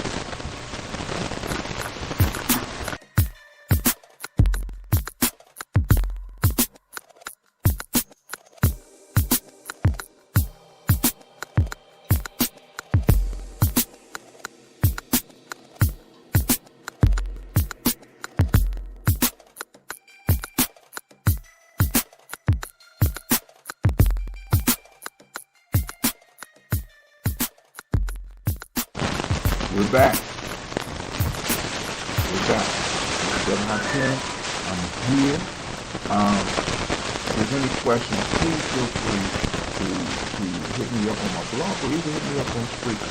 Let me know what you think about the steps that we're taking and if there's any directions that you want to go, because the Army journey is not only my journey, it's your journey.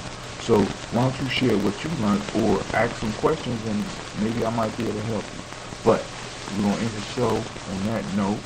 Remember, be open to learn new things about the world and yourself, especially yourself. And this is Brother Hakim, and I will be checking out. You have a beautiful day.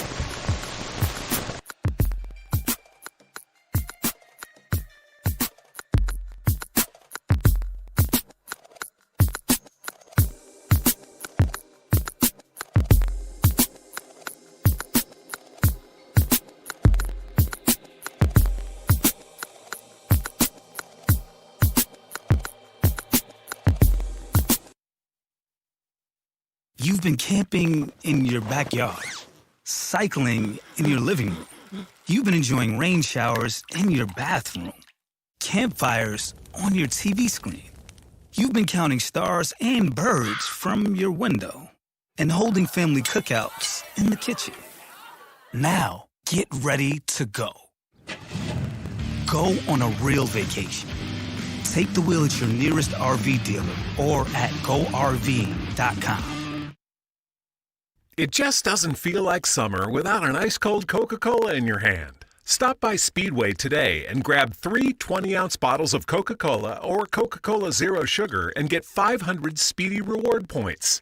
Or pick up even more delicious refreshment with a 20-ounce bottle of Diet Coke, Sprite, or Fanta. So no matter how you soak in that summer sun, at home or on the go, grab an ice-cold Coca-Cola at Speedway and enjoy.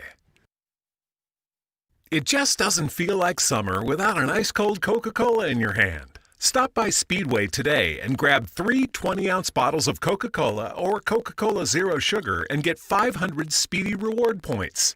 Or pick up even more delicious refreshment with a 20-ounce bottle of Diet Coke, Sprite, or Fanta. So no matter how you soak in that summer sun, at home or on the go, grab an ice-cold Coca-Cola at Speedway and enjoy. Peace, yo, this is Brother Hakim coming to you with the Army journey. Of course, you know, I got to always shout out those that support me. I want to send out some shots to Oxy Water. Remember, go to tryoxywater.com. 0 carb, 0 calories, 0 sugar. It got at least 5 B vitamins. It got 70 minerals. It's the world's first mineral and oxygen enhanced mineral water. So go and try that Oxy Water. Give it a try. Then also, I want to send out shots to Orange 82. Go to orange82.com if you like their music. They do house, techno, some hip-hop. They do a little bit of everything. Go and check out Orange 82 at orange82.com. We want to thank them for providing the journey with the intro and exit music. Now, right now, I'm doing another freestyle. I'm sitting here with a brother that I haven't had the opportunity to chill with for a while, and he willing to do the radio show with me, and we're going to have a nice little conversation. And we just going to let it go where it go, and then I'll just label it and things afterwards. All right? So here we go. Dion, introduce yourself. What's up? My name is Dion Brown, outside Columbus, you know. That's it? Yeah, I mean. Dion has been with me for a long time. We have been growing together, building together, He's a 4 to 5 year survivor of Silver Camp. He has a very long street history. You know what I'm saying? So, you know, we're gonna get real with the conversation. But you were saying something about mentors. Mm-hmm. I was just saying, like, I had a rare opportunity, man. This be brought up, but I mean, my dad was there, but he really wasn't. He was caught up in the street life. I mean, but I can't denounce my dad, you know, because he the one that actually embedded in me how to survive out here. And I mean, I know cats out here, they be like, oh, my dad ain't around. But sometimes it's just your dad's genetics that get you through, you know? And my dad, one thing I just have to say that I run the street just like my dad, and I pretty much do things like my dad. He didn't have to teach me, I just knew it. But, you know, back to the mentor thing, though. Mentors, you know what I'm saying? I had a lot of great mentors. I don't know if I just knew how to pick out great people or something, or knew who to follow, you know? I just had good mentors, you know? Like Monica Pittman, Rest in peace. Rest in peace. Leonard Frank Elkins, Rest in peace. Rest in peace. And Hakeem. Oh, shit. This nigga have bad luck with mentors. Maybe I might need to turn in my mentor card. But yo, what's hot about that is the 7-2, which we're gonna talk about in the next few days. The 7-2 talks about finding yourself a hero or a mentor that you can model yourself after. So you know you're getting kind of a piece of the player's pyramid in advance on this freestyle. Because I mean, like one of the things I like about talking with Dion is that sometimes we go in, and well, most of the times when we get there, we go in and we really start having some conversations that we need to start documenting, because we bring up issues, we talk about different things, we both see the world through an outsider's or outlier's way. You know what I'm saying? It's like we don't fit in to society as it's structured, and we have always been striving to make our way, and we both now, I'm 44, and how old are you? 34. I got him by 10 years, and we still surviving. We still out here kicking. We're using the internet to spread the message. Kicking well. Yeah. Kicking well, you know. So Dion is he's coming in back. Well, he ain't never really been out the tribe. You know, we fall out and shit. Like I do with everybody. I probably fall out with my whole audience every now and then, too. But that's what we do. You know what I'm saying? We fall out. Keep away. I mean, get away for a little while, and then come back. And that's how we do it, you know. And Dion, he's coming back to the tribe to help us build, and going through the process of self-mastery, identifying the things that he needs to work on, just like I identify the things I need to work on, and just like the people that's going to be coming, or some of y'all that's listening, identifying what it is you need to work on in life. Don't let nobody tell you what you is. Right. Say it, go finish it. Finish the statement. You said you ain't got to hold it. Okay, don't let nobody tell you who you are. You got to find out who you are yourself. I mean, now let's don't get it wrong, because at one point in time that did work. Remember, back in the day, in the tribe, right? They told you what you're going to be. You're going to be a doctor. You're going to be, you know what I'm saying, a warrior. You're going to be a wise man or something, you know, and you lived up to that. And, you know, you became that, and you find out that you even master it, and you find out that it probably wasn't you, but you still did something, which is cool, you know what I'm saying? But we don't have that luxury no more. We don't have structured families no more, you know? But that's an important piece of building a tribe, a group of like-minded people that's able to come together and help people identify, because even back in those systems, they didn't necessarily tell you what you was going to be.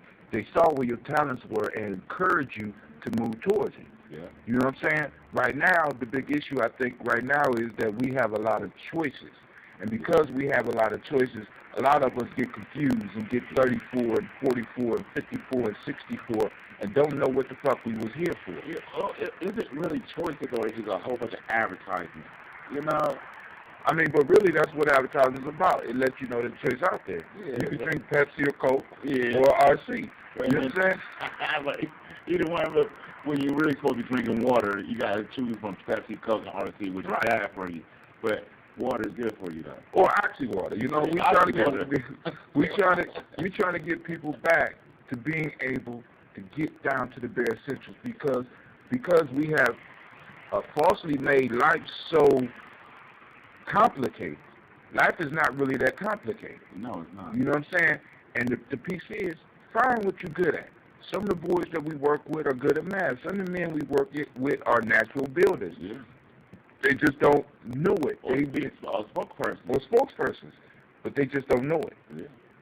And what Geometry Tribe strives to do is to find what people are, find what their purpose, help them find their purpose, and when they find their purpose, encourage them to move towards that. Because when we stop doing that, that's when we start falling into other people's visions, falling into other people's dreams. Becoming slaves. You know what I'm saying? So, you know, that's the important piece, and that's the important piece of the self-mastery. That's why I'm really, really stressing this for the old generation that's coming back and for the new ones that's coming. Self-mastery. You know what I'm saying? Because if you don't master yourself, somebody else will master your ass, and that makes you what? A slave. You know what I'm saying? So one of the major purposes of Geometry Tribe is making sure that we free people from the mental bondage that they are in. That's been a major goal in my life. I ain't been able to vocalize that, but that's a major piece. Do you. You know what I'm saying? Be the best you that you can be and find your tribe. Maybe your home is geometry. Maybe your home is to build another tribe. But whatever it is, be the best at what you can be. And when you become the best at what you can be, you'll see people gathering around you with other talents, and you'll be able to build something bigger. Yep. You don't have to go far to build that. You don't have to go out the city or anything. You can actually start at home. Master your home. You're supposed to start at home. You know what I'm saying? You can be a son. Be the best son you can be. You can be a dad. Be the best dad. You can be a mom. Be the best mom you can be. That's your part right there. See, one of the things that I teach Cleve, and a lot of young people I work with, is not to be good at something. That's the worst thing that people told us in coming up. You need to be good. Mm-hmm. Fuck that. Good is the enemy of great. That's a major tagline of the self-mastery process. Why settle for good when you can be great? Everybody's good. Yeah. Don't be good, be great. That's what I told my son. He said, I was good today. That's not good enough. That's not good enough. Nigga, you need to be great. You know what I'm saying? You're supposed to be great. And you're supposed to strive for greatness. And that comes from one of the key points that you hit on. You said mastery. Self-mastery. Mastery is a key piece of what we do. Yeah. I mean, you got to look at it. And, man, when I was taught that in the temples of Egypt, first thing they said was know yourself. Know thyself. Know thyself. Master yourself. Master yourself. Know who you are. Right. And hone in on that. Focus on that. You know? And, I mean, we sit out here doing the breeze and stuff, kicking back. And it's so much stuff that I was trained, and I had to master when I was with the dynasty, with geometry, you know, and all that stuff I took for granted. But now that stuff is carrying me. It was the mastery that I learned that's carrying me today, you know, and it never stops. Once you master one level, you want to master the next level. Mastery never stops. It never stops. And that brings us to another important point. This thing called practice. Mm-hmm. See, geometry is a practice. Mm-hmm. Self-mastery is the process. Geometry is a practice. And practice is not something that you do. It's not necessarily just the verb, practice. You know what I'm saying? You get out and you do something. You do practice, it religiously. Right. Practice, the way we apply it, is more of a noun. It's something you possess. Mm-hmm. You do it for the sake of doing it. You know what I'm saying? People been for a long time. We've been letting people just get by just doing the physical practice, the burning. You know what I'm saying? We call it letting the phoenix rise, the push-ups, but they ain't doing the heavy mental lifting on a daily basis. And bro, Right, just getting I'm getting dumber. You know what I'm saying? I'm not selling them for that. You know what I'm saying? Push-ups is not enough no more. I need individuals that's gonna be willing to sacrifice the time to do the study, the meditation, the movements, and get the true philosophy of what it means to be a self-master. You know what I'm saying? Because it don't do no good to master other people, how other people doing what you want them to do, if you don't have true mastery of yourself. Let's forget it's a house that's painted nice and it's got a terrible foundation. There you go. So, you got a nice vine, you got bushes, a rose bush in your yard, but your basement is going to crap. You got flooding. The inside is messed up. Your walls are deteriorating. It's just you got a lot of stuff that's going on. You know what I'm saying? And one thing about it is not just about the pure look, man. You gotta know something. You gotta be able to do stuff. Just to look good and it's not good enough. And that's what and I mean for real, that's what today is. Actually, advertising it's all about the looks. It's all about the looks. You know what I'm saying? These women running around here trying to lose weight. That's really going depressed. That's really ready to kill themselves because they ain't losing weight. And all they got to do is look inside themselves. Accept themselves and understand who they are and what their way is, Right. You know what I'm saying? Guys up here taking all types of little medications to get themselves to perform better when they just got to take the mental blocks out of their head, Word. And they don't. And that's the true thing about mastery. Mastery is inside out, from the inside out, not the outside in.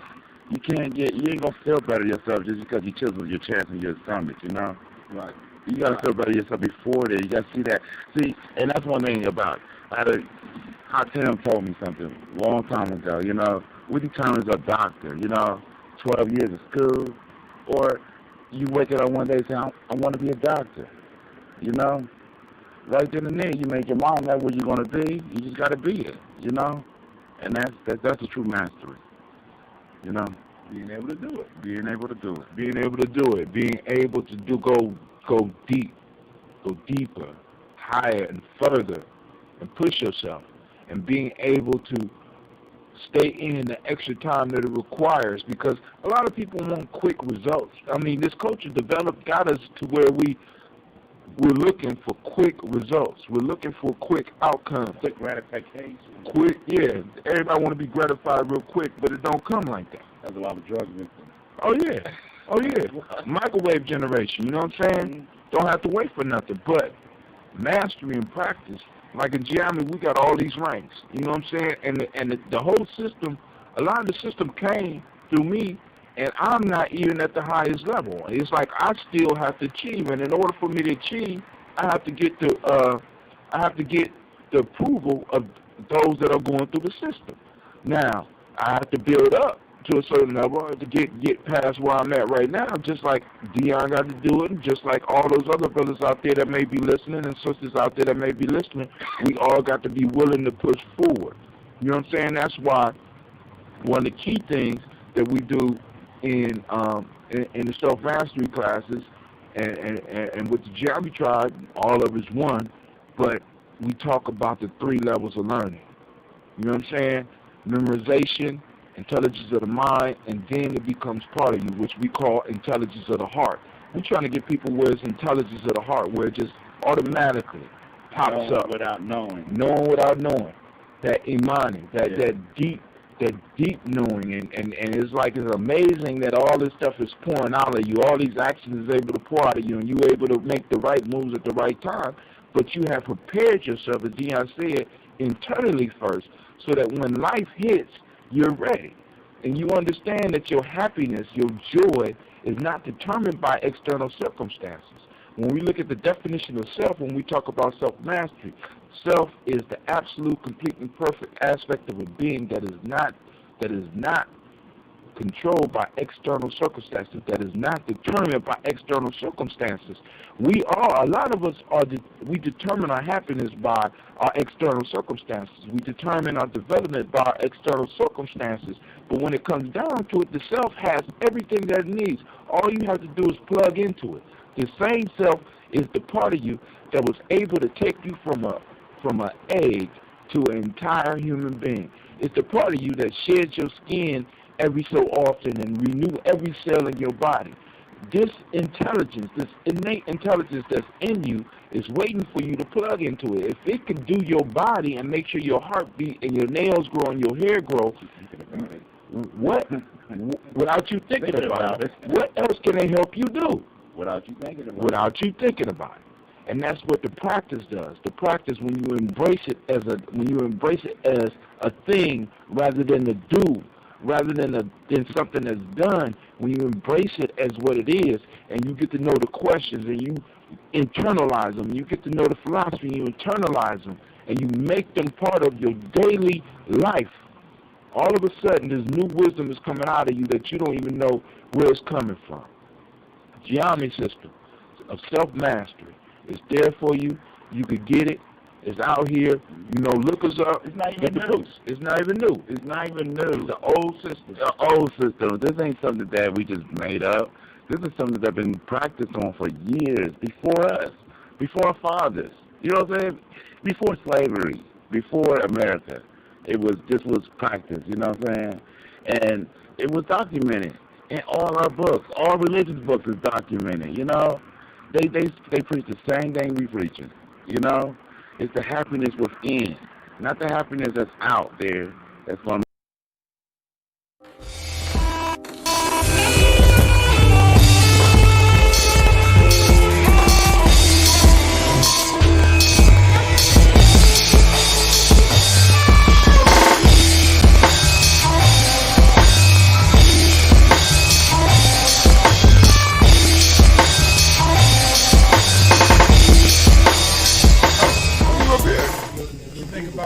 question too. It Go can ahead. be on the record, off the record. It can be on the record. I heard Bob Johnson said he's talking to the higher powers, I guess the government, about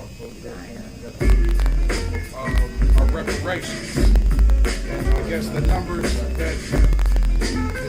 they come up with were about 3. His name is Saul, here in Ngozi, Northern Light Shopping Center. He want more than just a nice cut.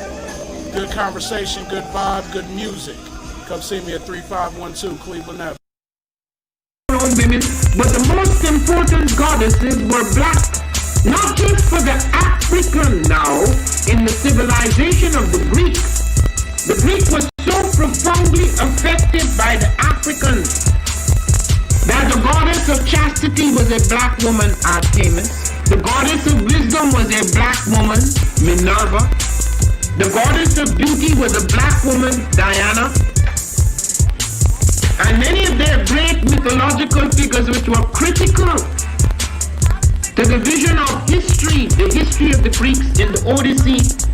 The woman who has the power to draw Odysseus and all his crew into her is Circe, who is represented as a black woman with African features on the Greek vases.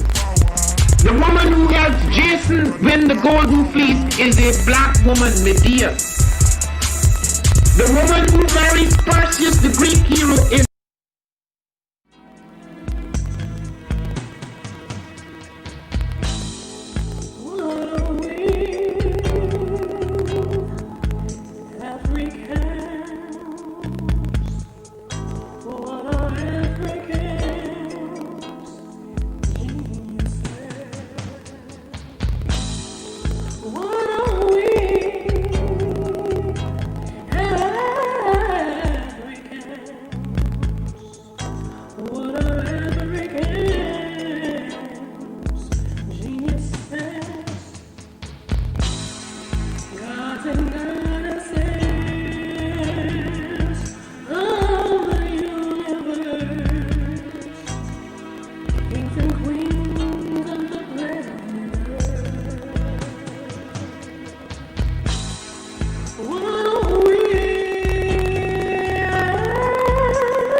The African Heritage Diet consists of 6 lessons. Lessons where we reach back to our African heritage to find culturally appropriate health and wellness practices that help us to move forward as a people that are whole in mind, body, and spirit. Lesson 1 is herbs and spices. Lesson 2 are greens. Greens is the widest part in the base of the African Heritage Diet food pyramid, so many greens should be consumed. And as you move up the pyramid, those are the things that you consume in lesser proportionate amounts. Whole grains, lesson 3. Beans and rice, lesson 4. Tubers and mashes, lesson 5. Lesson 6. Fruits, vegetables, and a healthy lifestyle.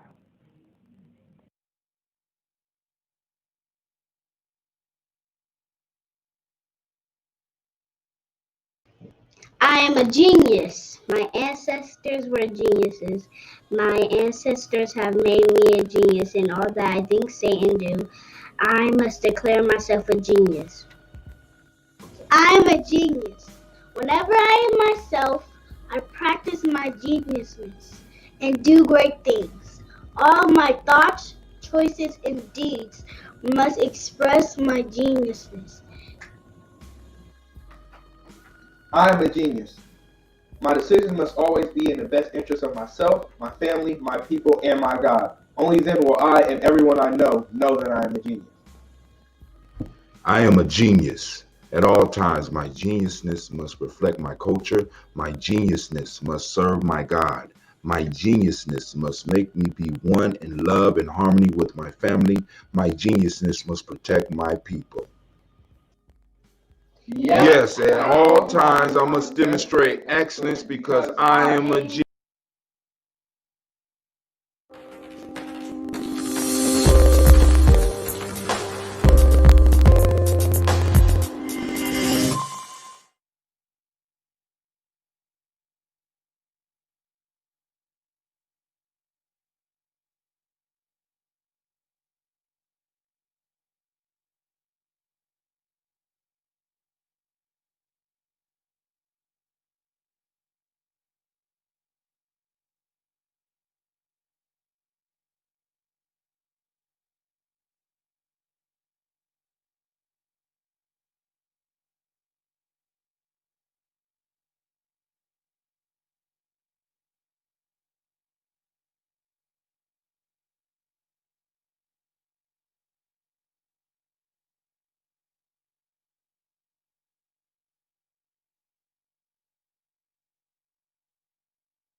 To have melanin embedded in our skin is a gift.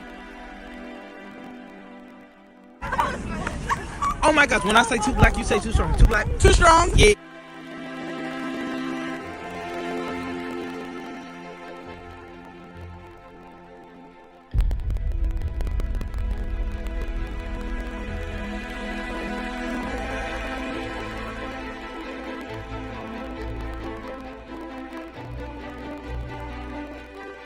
We were born to be great.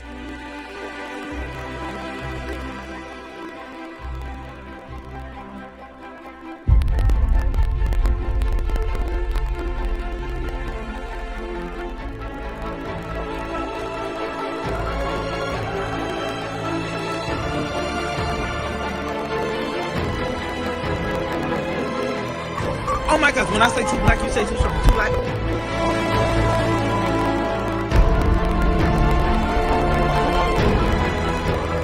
Born to be great.